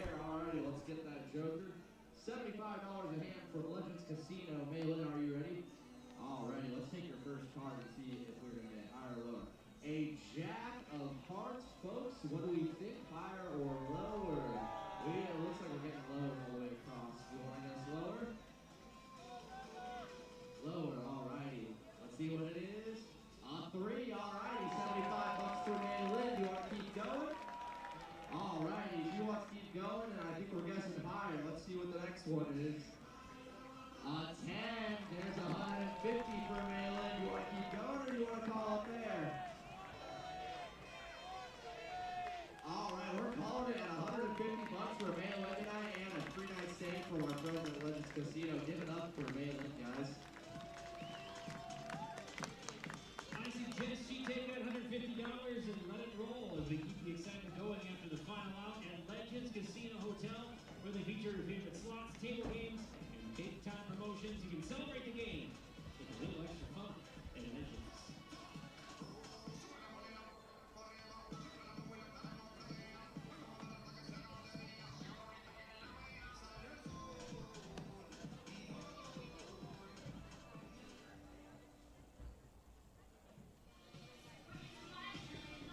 Welcome to the bottom of the 6th inning here at Yakima County Stadium. The Pips lead it by 7.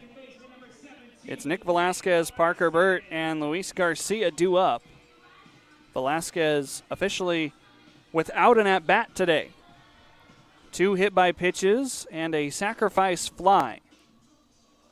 Eric Anthony is through 6 innings of work on 75 pitches. His night probably close to being done as Velasquez takes ball 1 from Gavin Moran, native of La Puente, California, 6'2", 195 out there on the hill. This is his second full inning in relief of Cole Schmidt. Wave, and this one's back to the backstop, 1-1. There are some bodies up and moving in the Ridgefield bullpen, notably Ryan McClaskey, a 6-foot right-hander, is up and tossing.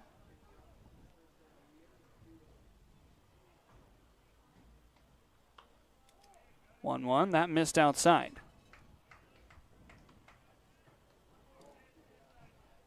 So if it is in fact the end of the night for Eric Anthony, what a start for him. Goes 6 innings, giving up 1 run on 6 hits. Over on the opposite side, this is Luna. Throwing on the run, but not in time to get Nick Velasquez, who legs out an infield single. That makes Nick 1 for 1 today. We can continue cheering for the catcher number 25, Parker Burt. Kind of off the end of the bat there. Luna did the best he could, but by the time he got the ball out, there was no chance. Here's Parker Burt. 2 for 3 today. He's been on base all 3 times.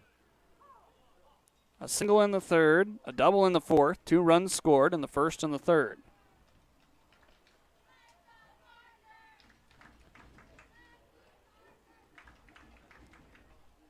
Some of the softballers in attendance cheering on Parker.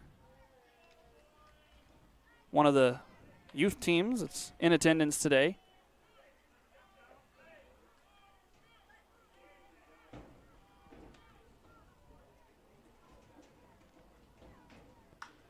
Oh, 1 drilled out towards right field. Farrell going back. He's reaching up. He crashes into the wall with the baseball.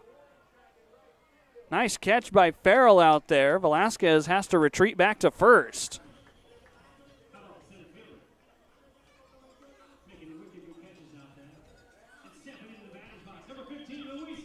I thought with the way that Farrell got turned around on himself, he didn't have a chance, but ended up with the baseball. Good awareness by Velasquez to head back from second base.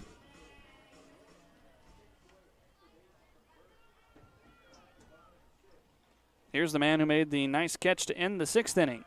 Nick Velasquez running. It was a perfect pitch to run on as a slow breaking ball misses for ball 1.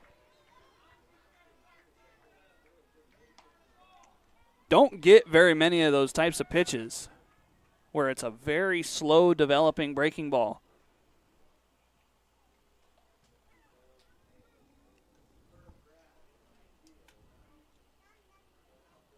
One-0 to Luis. This one's a lot higher out to right field for Farrell.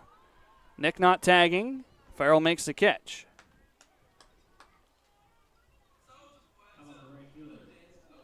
So after Emory Henderson flew out to center field back in the 4th, he tries to get back on track here in the 6th. Malachi with a single back in the 1st that drove home a run, then of course the 3-run bomb in the 3rd inning. Pips have not looked back. They added 2 more in the next inning, the 4th, and they lead it 8-1.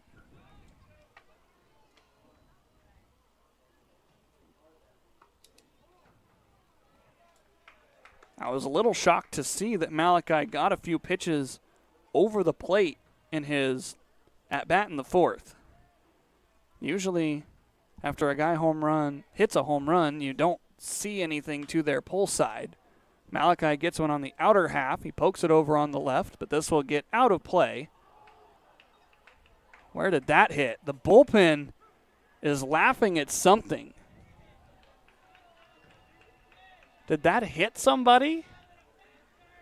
Did that scare somebody is the other question. Whoever got it was sitting in Lefty's pub. We have bruised fruit on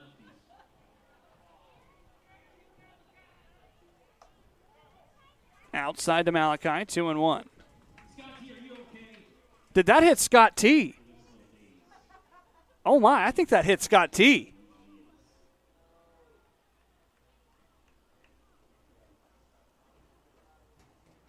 They made an announcement. We have bruised fruit out there. 2-2. Scott T is feeling it out there in lefties. You can't see him from our camera, but I can see him out there. Poor Scott T. That's why the bullpen was having so much fun, because the giant apple took one on the dome. Malachi lays off. The count runs full. Let's see if we can see Scott T at all on this frame. Watch the reaction of the bullpen. That would make sense. Chris Cota coming out to the dish. Looks like Bo Rico's dealing with something on his hand. Training staff from Multicare Orthopedics Northwest. Multicare Orthopedics Northwest. Checking on the catcher for the Raptors. Here's one of my favorite parts, not to distract from this. Look at the ball boy, Marcos. They're wearing reserve tarps, like in soccer. They've got the mesh. That is awesome here on World Cup night.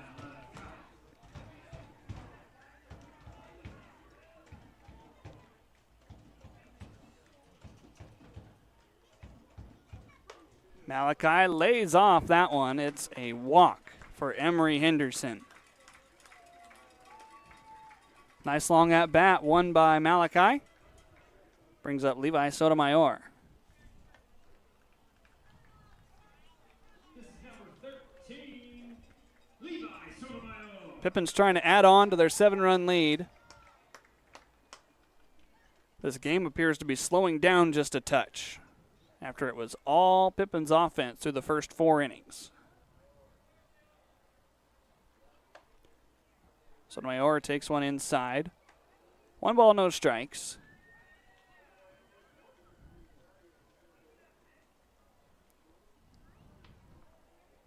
McClaskey's still warming up down there for the Raptors. 2 balls and no strikes.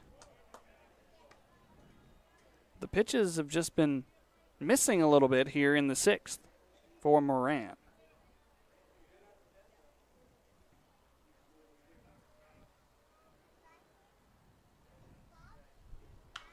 (2-0) popped up left side. Weber and Luna. Weber, the third baseman, he's got it, and the inning is over. Late innings are coming up next. Pippins lead it by 7 here at Yakima County Stadium.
At Cascade Natural Gas, we help smart businesses cover their bases. Old, new, and in between. No matter the age of your building, they all benefit from energy-efficient choices. Cascade Natural Gas offers a long list of incentives for energy-efficient upgrades. Upgrades that save your business money every day. Become one of the many Cascade business owners benefiting from the quality, comfort, and savings of energy-efficient upgrades. Join Team Energy Efficiency and take advantage of rebates from Cascade Natural Gas.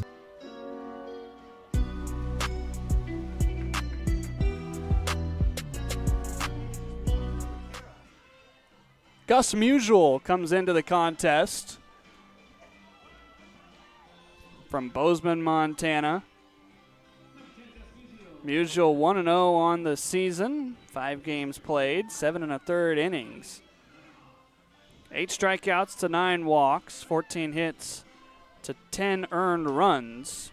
So Gus, who was used in somewhat of a closing role at Yakima Valley College, now trying to bridge the gap to the end of the game here. Pippins lead by 7. We have 3 innings to play. They're playing Keepy Uppy from Bluey. Kind of a fun game. Almost ended up with one of the big balls. Tried to deflect it off towards the right.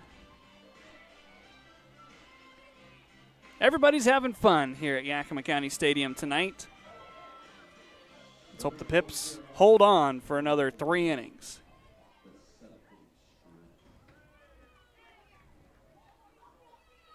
Ladahoff greets Musial rudely with a hard-hit single into left field. The Raptors have gotten their hits tonight. The runs have not come yet. 7 hits tonight for Ridgefield, but only the 1 run to show for it. 75 pitches is what Eric Anthony threw. He's in line for the win should the score hold. First pitch just a touch upstairs, 1 ball and no strikes. Musial threw 21 1/3 innings at Yakima Valley College this spring, was 0-2 with 2 saves. Here's a ground ball, another chance for a double play. Oh, it deflects off Mendoza, a big yak hop. Moving up to third on the play will be Ladahoff as nobody was backing up the infield. That's a tough break to catch for Mendoza. That's a single for Hearn. Where did this catch the infield? Oh, right off the grass.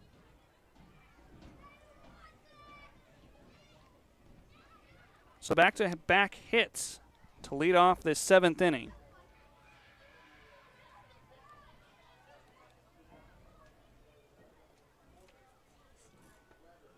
First pitch, a called strike to Jackson Weber.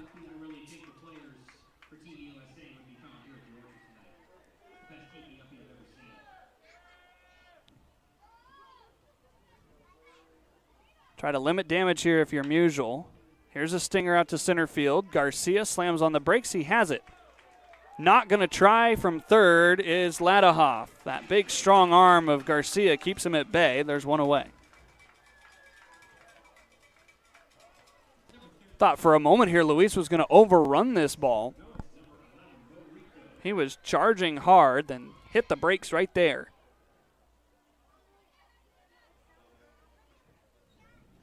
Musial lucky that Sotomayor cut that off. He was not in his correct position to back up that play. Usually the pitcher will go behind the home plate area just in case the throw into the dish gets away.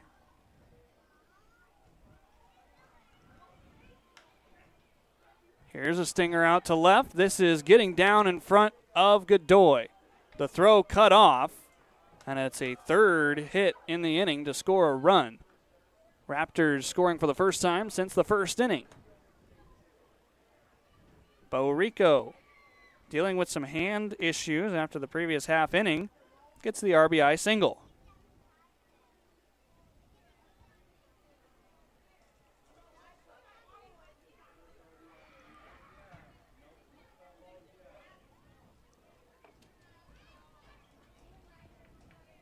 Musial had that double play opportunity, but the infield playing surface not very nice to him or Mendoza.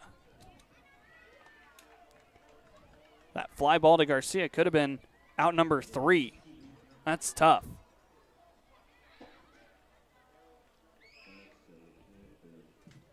The stretch coming up next here in the top of the 7th inning in Yakima, Washington. 2 hours into the contest here. Good smother by Parker. Throw goes to second. Back in time, Isaiah Hearn.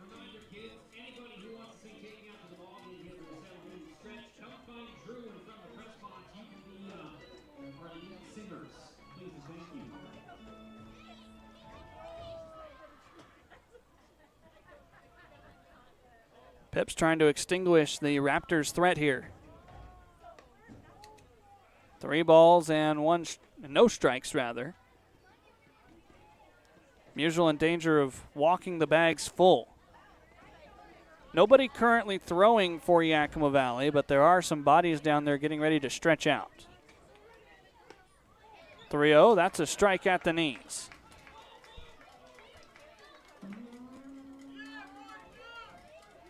Apparently some of those soccer balls still being played with here.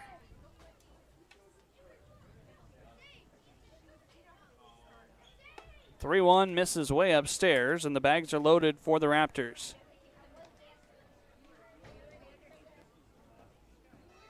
Ethan Salscheider will head out to the mound to have a chat with Gus Musial.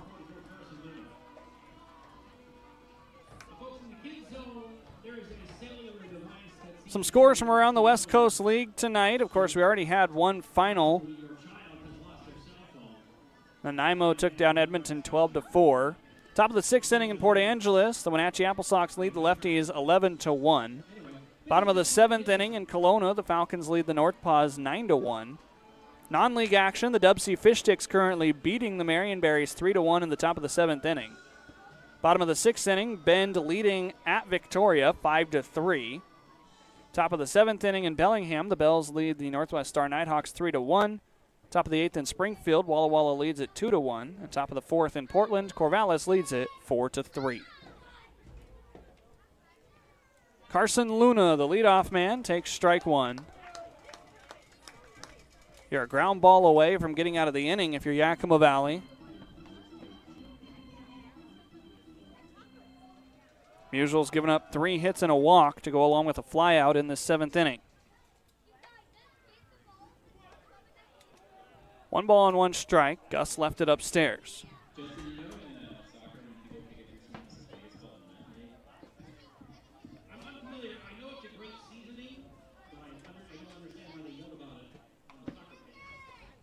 Eight runs, 11 hits for Yakima Valley. 2 runs, 9 hits for Ridgefield as Gus pulls that one outside.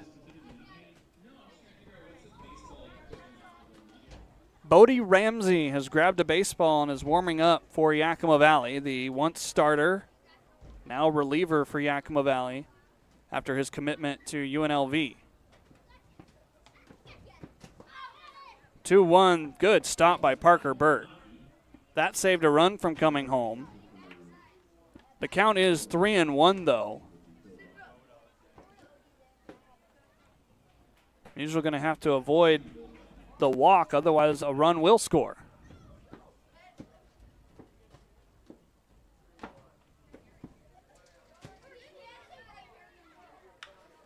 Line drive, center field. Garcia coming in, makes the catch. Nobody was tagging. 2 away here in the top of the 7th inning.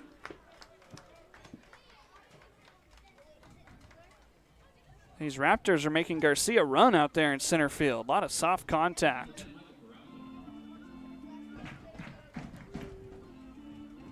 So there's 2 outs. You just need anything, anywhere. Force play anywhere. Michael Perazzo, 2 for 3. He's going to be a tough man to retire.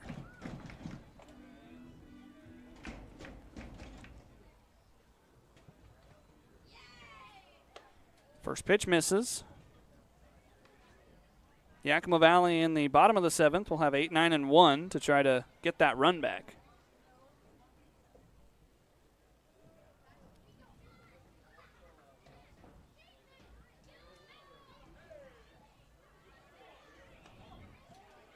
Gus misses outside.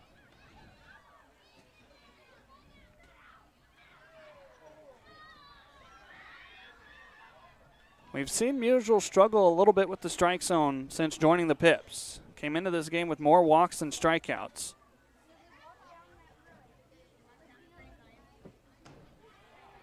That just misses. It's 3-0.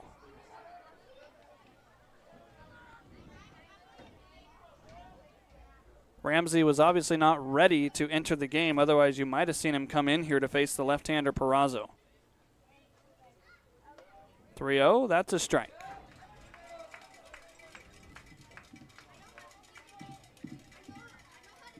Hearn is at third, Rico's at second, Farrell is at first. Michael Perazo here in a 6-run contest. Wave and a miss. That's a good fastball. So the count runs full. Everybody will be on the move. This is one of the highest pressure pitches of the night.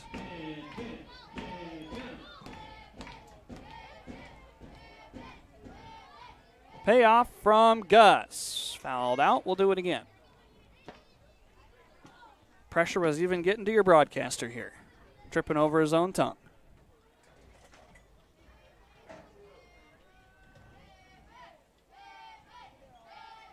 Crowd here at the Orchard trying to get behind Gus. Here comes payoff pitch number 2. Foul ball. Parker got a big piece of that. He's grabbing, looks like his glove arm maybe. Hunched over in pain. Training staff from Multicare Orthopedics Northwest out there to have a chat with Parker. Yeah, he says he got it on the heel of his hand. That is not a very comfortable spot to catch a baseball.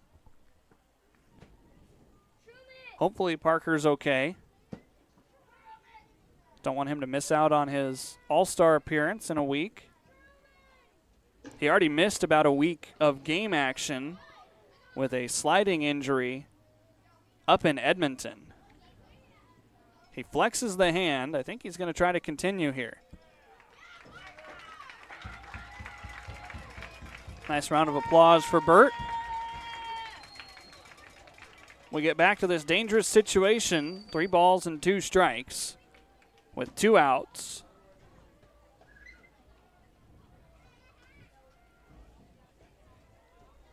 Again, the runners are Hearn at third, Rico at second, Farrell at first. Michael Perazo is in the batter's box. A third payoff pitch. That is outside, ball 4. Musial couldn't get it back across the plate. A walk pushes home a run. It's now 8-3.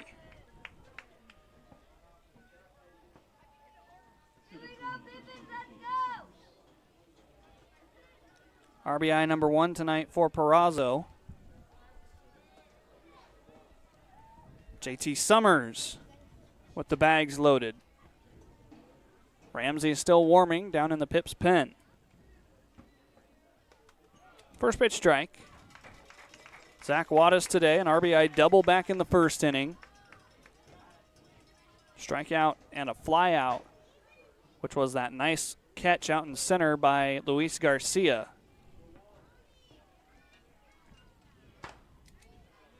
1 ball and 1 strike. Gus approaching 30 pitches. You got to figure his night nearing its end.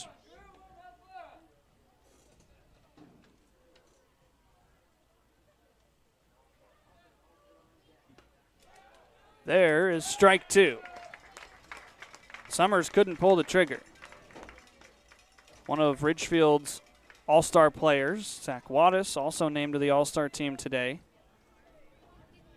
He waits on deck. Would be the 9th hitter here in the 7th inning. Musial trying to strand 3. 1-2, shot out to right. Emery Henderson there. Emery Henderson with the catch. 2 runs. Ridgefield scrounges up, but the Pippins still lead it. It's 8-3 here at the stretch. We'll be back after Take Me Out to the Ball game. Rural and underserved communities across Northwest, BMW Ralphie, are you ready? We gotta get up on our feet, though. We gotta get up everybody on their feet. Come on, 7-inning stretch, guys. Get up. 7 innings. You can't stretch sitting down.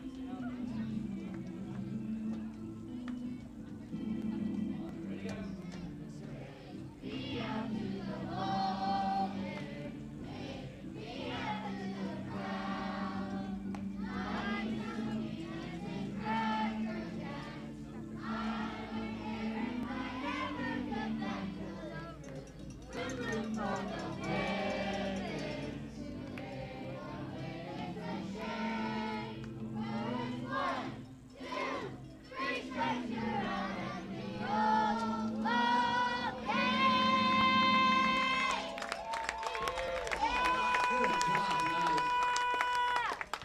Thank you, Ralphie. Thank you to the Pippins Family Singers. Thank you to Drew.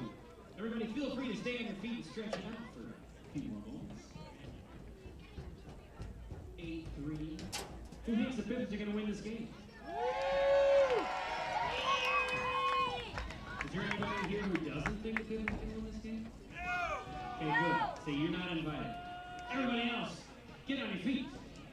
And let's get this damn thing going. Are you guys familiar?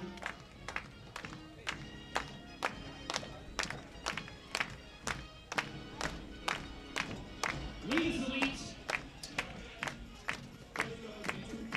No need to field down. The Pippins lead at 8-3. Trey Godoy, Derek Almeida, Alexander Mendoza Jr., the three scheduled to hit for Yakima Valley. Raptors getting 2 runs there in the 7th makes this a little bit closer, but the Pippins still in control. Still out there on the hill is Gavin Moran. His first pitch misses down and away, ball 1.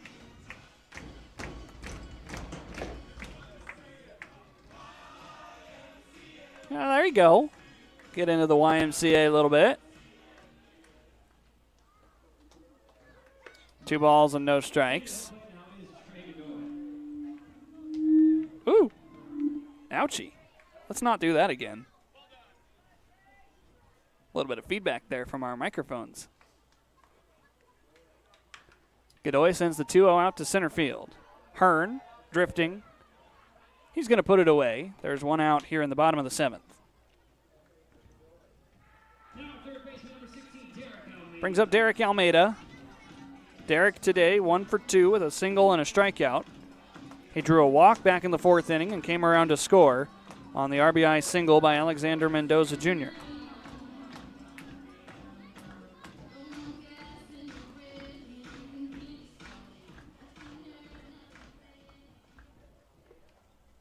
First one in the dirt, 1 ball, no strikes. Almeida, one of the many players coming from the JUCO ranks that'll be headed to a higher level for Yakima Valley. Of course, Derek came into the summer already committed, going to Fresno State.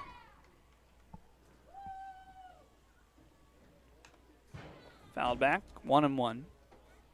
Pippins have had quite a few players in the last week or so announce commitments to various places. Parker Burt to Ball State, Daichi Furuhata to Seattle U, Nick Velasquez to USC. Quite an exciting time for those Pips All-Stars, also finding new homes. 2 balls, 1 strike. Still some players in the portal trying to find a new place to play when we get to the spring.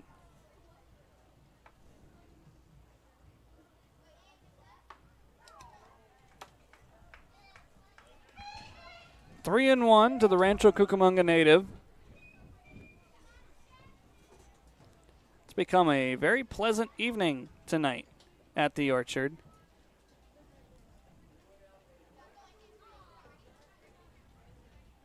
Three 3-1. Derek pops this up. Is it going to stay in play?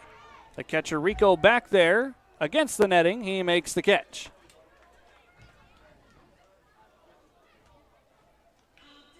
That'll bring the top of the order back up for the Pips. On a windier day, this one would have stayed closer to home plate, but Rico had this one drop right in his glove. There's the puff of dirt. That's how I knew that it was in there. Started the day at 95 degrees. It is now 84 degrees with an 8-mile-an-hour breeze.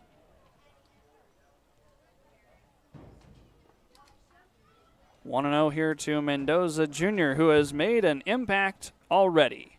Beautiful conditions here at the Orchard. Not quite as pink and purple as I hoped, but I'll take that.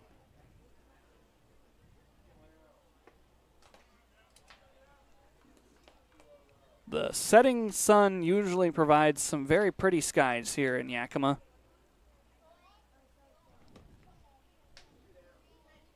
I'm no expert, but I think it has something to do with the mountains. Line drive caught. Perazo at second. Got that one right off the bat. Mendoza. That's the end of the inning for our folks out at the PA booth. 8th inning's next, 8:30 here in Yakima. Gear up for summer like no other with Legends Cup. From the first whistle to the final goal, it's a 3-month marathon of massive payouts. Kick it with us every Thursday from June to August for a chance to win your share of $275,000. Just use your Legends Rewards card to earn entries. The stakes are high, the prizes are huge. Legends Cup, only at Legends Casino Hotel. The pitch is calling. Will you answer? A couple years ago when I was in high school, I had braces. I didn't wear my retainers or anything, so I came back and I've shown a lot more progress with this time around than last time around. They are very helpful. They show you step by step like what needs to be done so you don't waste your time on treatments. Working with Dr. Christopher, I'd say they are very, very good orthodontists, and I would love for people to come here and enjoy everybody and everybody's personality. It's been great.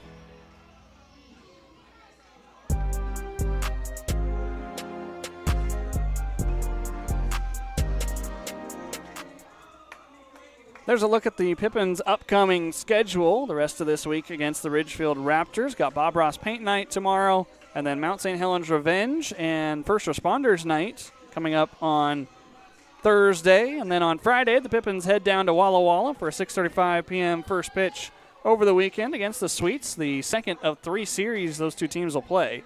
Pips All-Stars will be here for Yakima Bears Throwback Night and Native American Heritage Night on Friday and Saturday. And then it's the All-Star break. Wednesday, the 15th of July, is the WCL All-Star game up in Victoria. 6:35 p.m. is the first pitch there. And then a non-league contest the day after for the Pippins against the CCL Showcase squad. Hard to believe that we're already just about to the All-Star break. We're a week away from that highlight of the summer in the West Coast League. Bodie Ramsey enters the game for Yakima Valley. Once a starter, now coming out of the bullpen after his commitment to UNLV on the season, as Parker needs a quick second to get something out of his eye. Ramsey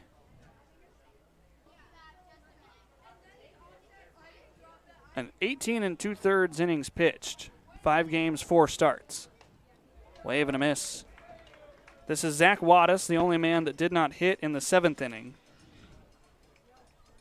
Ramsey 1-2 on the season, 18 strikeouts, 10 walks.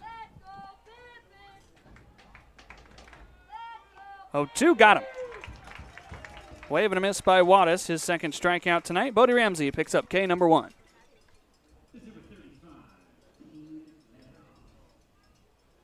Good start to the 8th. You wonder if Bodie might be a candidate to finish this game. Certainly on a little bit more of an innings limit after his commitment to the UNLV.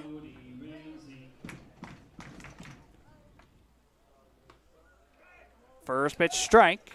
0-1 to Cade Ladahoff.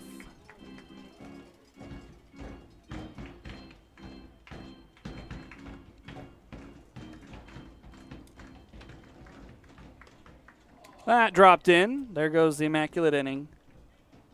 1 ball and 1 strike. I have a feeling we'll get something cool like that before the season's over. Wave and a miss. That's a nasty breaking ball from Bodie. These Pippins pitchers have been so close to a lot of different pitching feats. Think back to the non-leagues, and I think we had a no-hitter going through 4 innings. 1-2, fouled back. There's been multiple chances at immaculate innings. For those of you that are unaware of that, it's 3 strikeouts on 9 pitches, all of them strikes. With the way some of these pitchers have been throwing, like Eric Anthony and Luke McGuire, with 5-pitch innings, we're dangerously close to 3-pitch innings, as here's a ground ball out towards short. Mendoza throws it low. Nice pick by Sotomayor.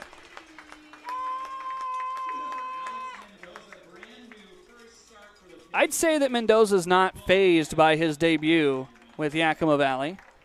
3 hits. He's 3 for 5. He's made a couple of nice plays. Don't know quite what he's doing out in the outfield right now. Hasn't had as much time to adjust to the signs that this coaching staff has. Being the 3rd time that we've seen this umpiring crew, Kyle Sisk and Henry DeJesus, something I've noticed as the summer's gone on, this is a positive. Kyle Sisk has become very vocal with pitch locations when he's calling them.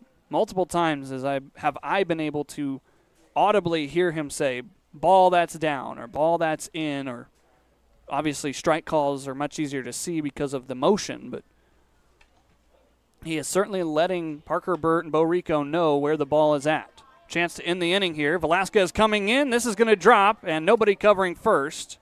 Infield single for Isaiah Hearn. All 4 infielders converged on one spot.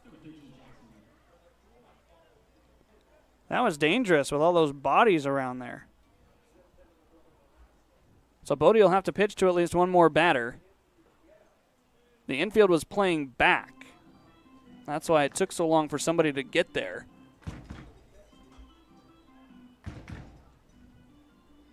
So you regroup, and now Jackson Weber, the third baseman, who is 0 for 3 tonight, stands in.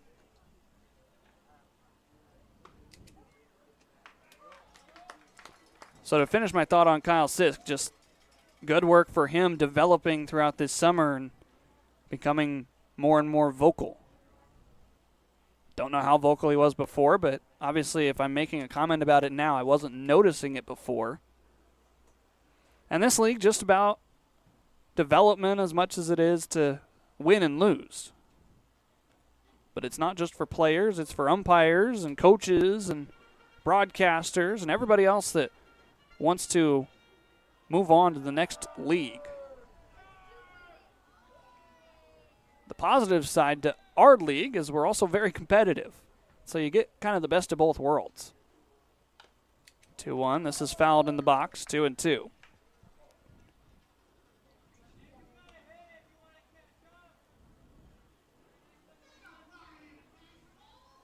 Weber down to his final strike. Ramsey looking for a second strikeout.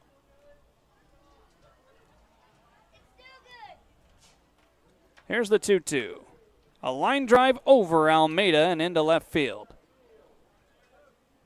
Hearn holds up at second. There's 2 on and 2 out here in the 8th.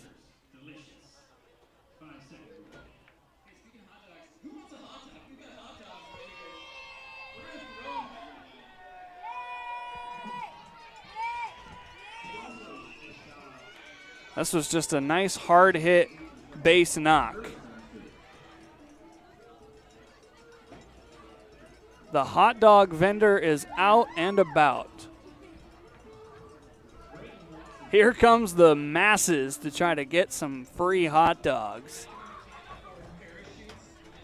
My goodness. Y'all didn't get your fix during 4th of July weekend. Those things were gone in a hurry.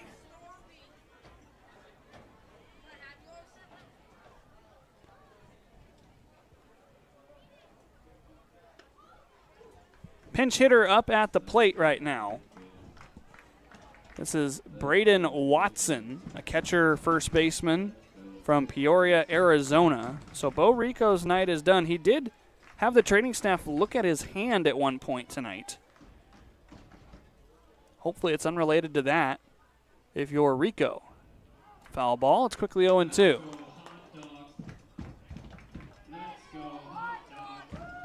So Watson hits here in the 8th for Rico, who ends his day 1 for 3.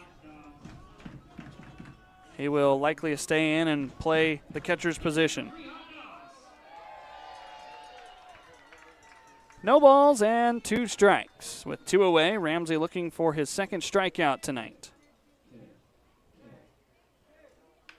Ground ball off the glove of Ramsey. Mendoza charging hard. Throw on the run. What a play by the newcomer. Put that one on SportsCenter. Alexander Mendoza flashing the leather. We go to the bottom of the 8th. One more look at this incredible defensive play. Mendoza, welcome to Yakima Valley. Pips lead it by 5.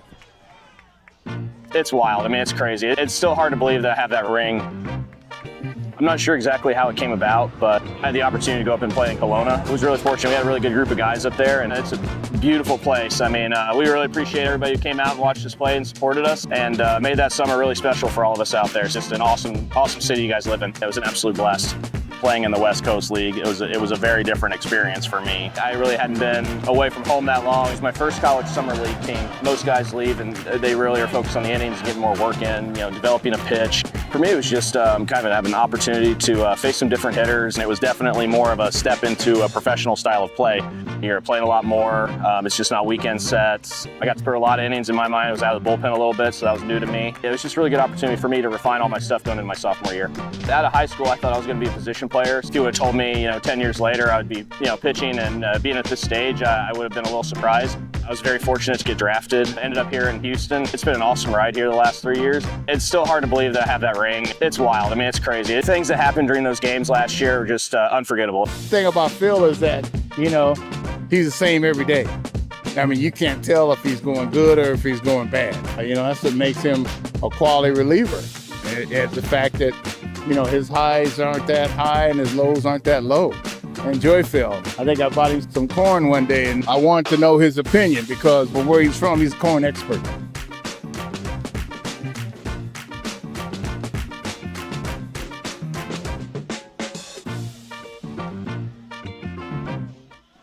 New pitcher into the game for the Ridgefield Raptors. This is Ryan Vorpal from Eastern Oregon. Spent time at Lower Columbia College, a native of the Pacific Northwest from Gig Harbor, Washington. On the season with the Raptors, 2-0 in 4 games, 8 innings pitched, 7 strikeouts, 7 walks, 2 hits, 2 earned runs. Vorpal comes in here against 2, 3, and 4 in the Yakima Valley order as the Pippins try to extend for the final time a 5-run lead.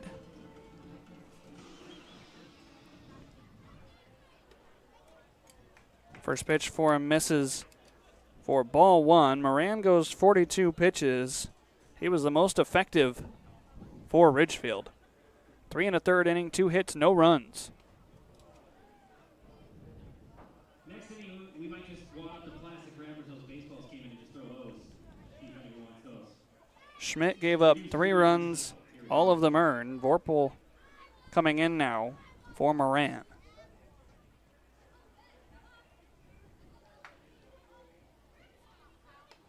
Daichi backed away. It's 3-0 to Furuhata.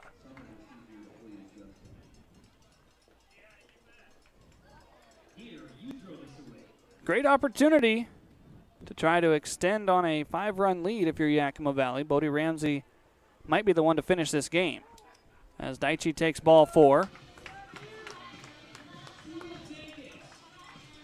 Brings up Nick Velasquez. The reason I say that is there are bodies standing down there for the Pippins, but nobody is throwing. Nobody is stretching. So you might see Bodie just try to get the final 3 outs. There's John Witt, Austin Murphy, Kaipo Matsushima, Wyatt Robinson as well.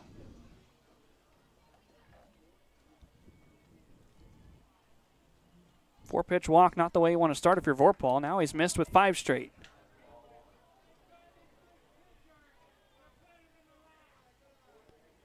Some movement down in the Raptors bullpen. They had Ryan McClaskey up and throwing earlier, but they go with Vorpal here. 1-0 popped up on the infield. First baseman Summers coming in, fighting the night sky, makes the catch.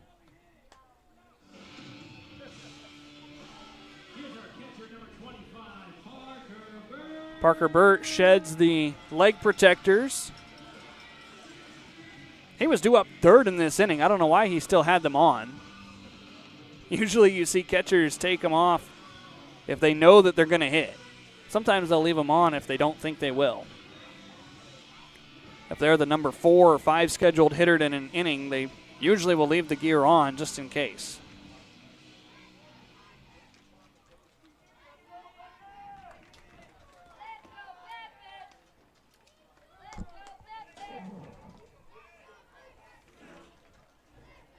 Man, that softball team over there really enjoys Parker Burt, one of the youth softball teams from around the area. They've been giving Burt quite a bit of love over there. Strike one. They were down on the field pregame. Oh, now they're doing softball chants. That's an ick for me. Pounded over on the ground. Weber going to go to second. He throws it over the head of Pizzizo. Daichi moves up into third. Third error of the night for the Ridgefield Raptors.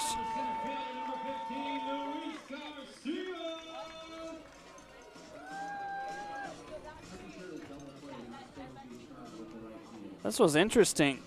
Weber had plenty of time, just threw it over Perazo. I don't know if Perazo lost it in the lights, lost it in the darkness. I don't know what happened there.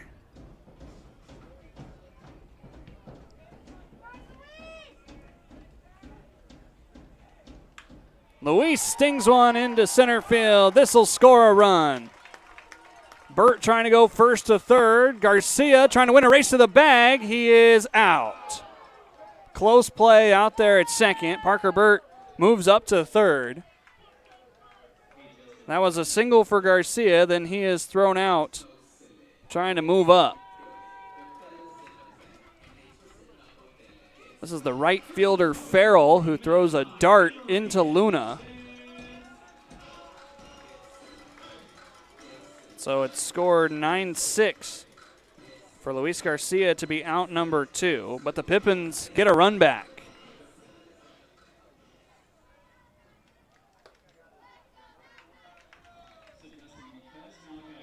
Now they're cheering for Malachi. That's justified tonight as well. 2 for 3.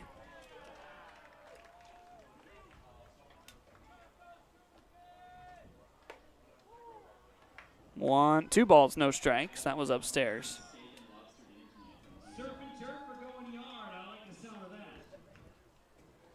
Jordan Rowland's having some fun with Malachi's host family right now.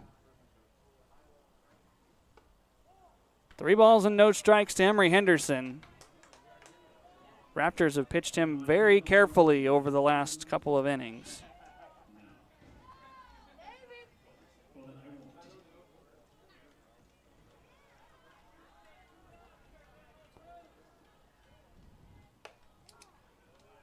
Three and 1, just to get anybody who's trying to score along at home caught up. Parker Burt reached on a fielder's choice. Furuhata advanced to third on a throwing error by the third baseman Weber, as Malachi draws ball 4 for the second time tonight. So now the Pippins have them at first and third. Emery Henderson draws his second walk of the night. Parker Burt is at third, getting there on the single by Luis.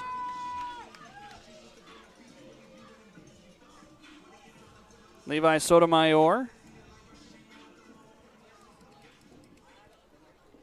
on the day today, 1 for 4. This ball bounces away from the new catcher Watson, and the Pippins have scored 10 tonight. Wild pitch plates Parker Burt for the third time. Moving up to second, Malachi Emery Henderson. There's those 2 runs from the 7th inning right back. A very wild pitch, in fact, by Vorpal, and looks like that's going to be the end of the night. Mid at bat,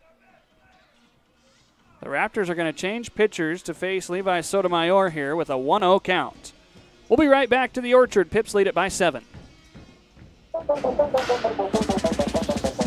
Summer ball just, yeah, it has that romantic kind of energy. The sun's out, you get to really enjoy your summer. You're still playing baseball, something you love, but at the same time, you get those precious off days and you get to go out and hang out with your boys. And it's cool, it's really unique because you're playing with guys all over America who you would never have an opportunity to play with, but you create these really long forming friendships that, I still talk to those guys. The people that you meet is amazing, the host families that you have. We had something really special, man. It was baseball at its purest, and not only did we all love the game, we loved each other, and we were playing just to play another game. It wasn't we have to win the series, it was just like we just want to play another game with each other. I played for the Corvallis Knights, home field of the Beavers, where I went to school at Oregon State.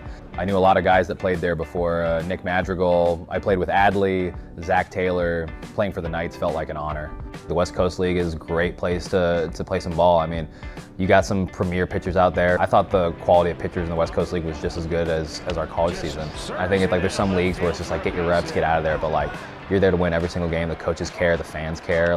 It's a real fun environment, but competitive at the same time.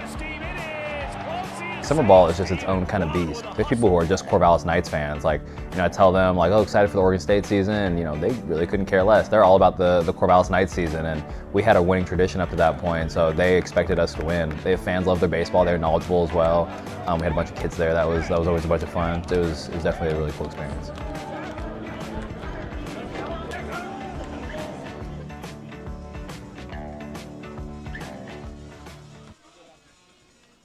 Into the game for the Ridgefield Raptors, wearing number 7 is Drake Gable, a left-hander from West Lynn, Oregon.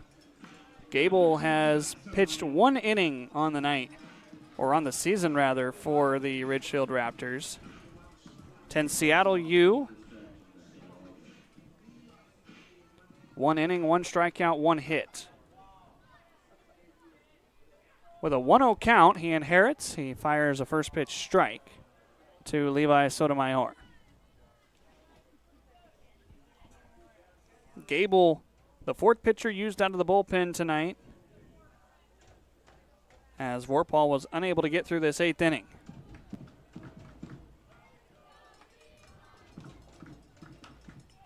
Out of play, 1 ball and 2 strikes. In the top of the 9th inning, the Raptors will have 9-1-2 due up. So the Pippins, with their 2 runs scored here, help re-extend the lead. A little bit more breathing room for either Bodie Ramsey or someone new. 1-2 pitch. Sotomayor sends it foul. There's one more look at the soccer-esque uniforms for our bat boys and ball boys. They've got the reserve mesh. That's pretty good. Whoever came up with that was genius.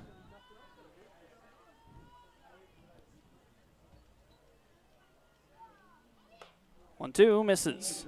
Taking off for third, Malachi Emery Henderson. Nobody was covering the third base bag, so Malachi just went and took it.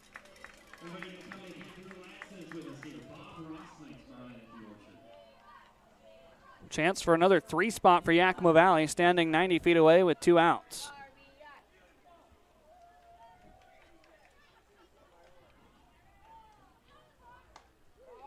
Called strike 3. That was a very generous strike call by Kyle Sisk. 8th inning comes to a close. We go to the 9th. Pippins lead by 7.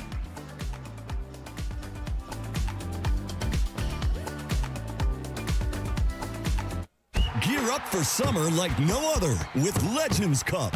From the first whistle to the final goal, it's a 3-month marathon of massive payouts. Kick it with us every Thursday from June to August for a chance to win your share of $275,000. Just use your Legends Rewards card to earn entries. The stakes are high, the prizes are huge. Legends Cup, only at Legends Casino Hotel. The pitch is calling. Will you answer?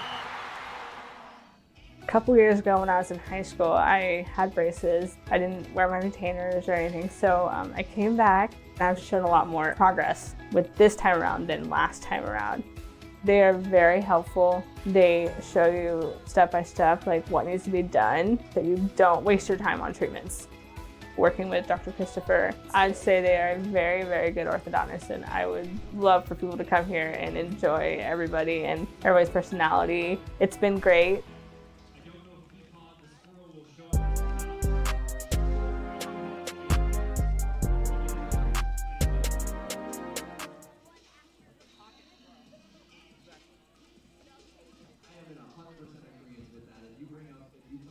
Our next broadcast of Yakima Valley Pippins baseball will be tomorrow night, a 6:35 p.m. first pitch against these Ridgefield Raptors.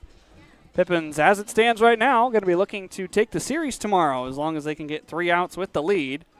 Bodie Ramsey is still out there for the Pippins, trying to finish this one off.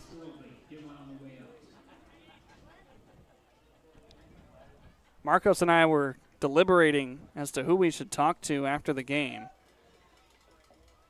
Got quite a few candidates here. Alexander Mendoza was 3 for 5.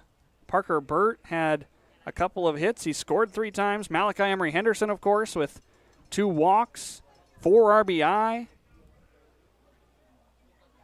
You had Eric Anthony with a great start.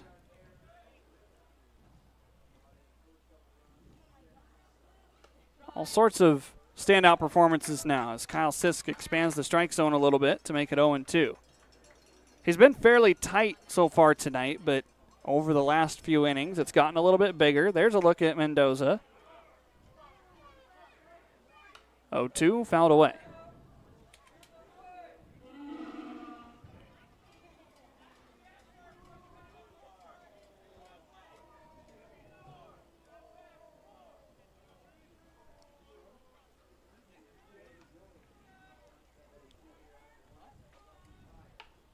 Way in front of it was Reed Farrell. Pippins scored 3 runs in the first, 3 runs in the third, 2 in the fourth, 2 in the 8th. Raptors got 1 in the first, 2 in the 7th. 0-2, got him. Second strikeout tonight for Ramsey. There's 1 away. Not a very high strikeout night for Yakima Valley's pitching. That's 6 now combined between Anthony Musial and Ramsey. Oh, we've started throwing backwards Ks up out there. Good awareness.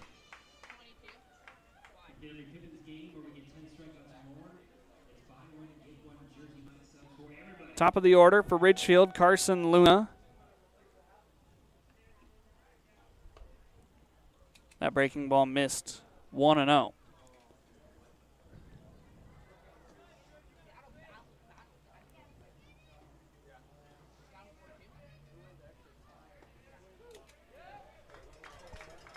Even count, a ball and a strike.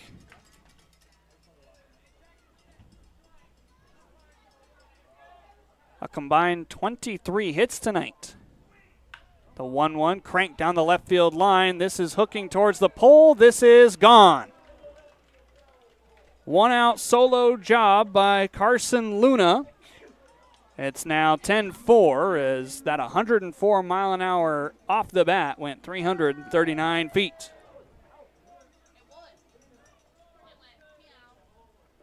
There's a little bit of life for Ridgefield. Yakima Valley still leading by 6. Bodie's going to want that one back. Change up on the top left-hand side.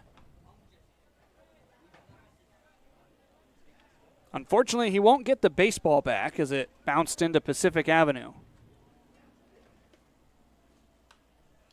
Fouled away, 0-1. 104 miles an hour off the bat. 339 feet. Big breaking ball. 0-2.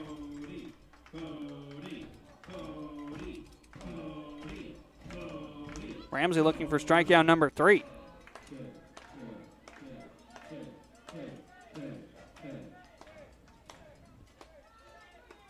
There's strikeout number 3. Another big breaking ball for Ramsey, and the Raptors down to their final out.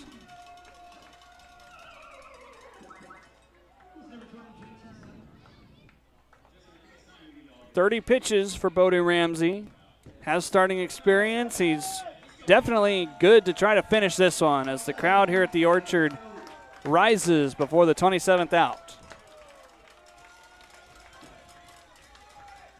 First pitch, that's a dot. 0-1 to JT Summers. Let's see if we can be louder than Seattle Stadium yesterday. Way better outcome right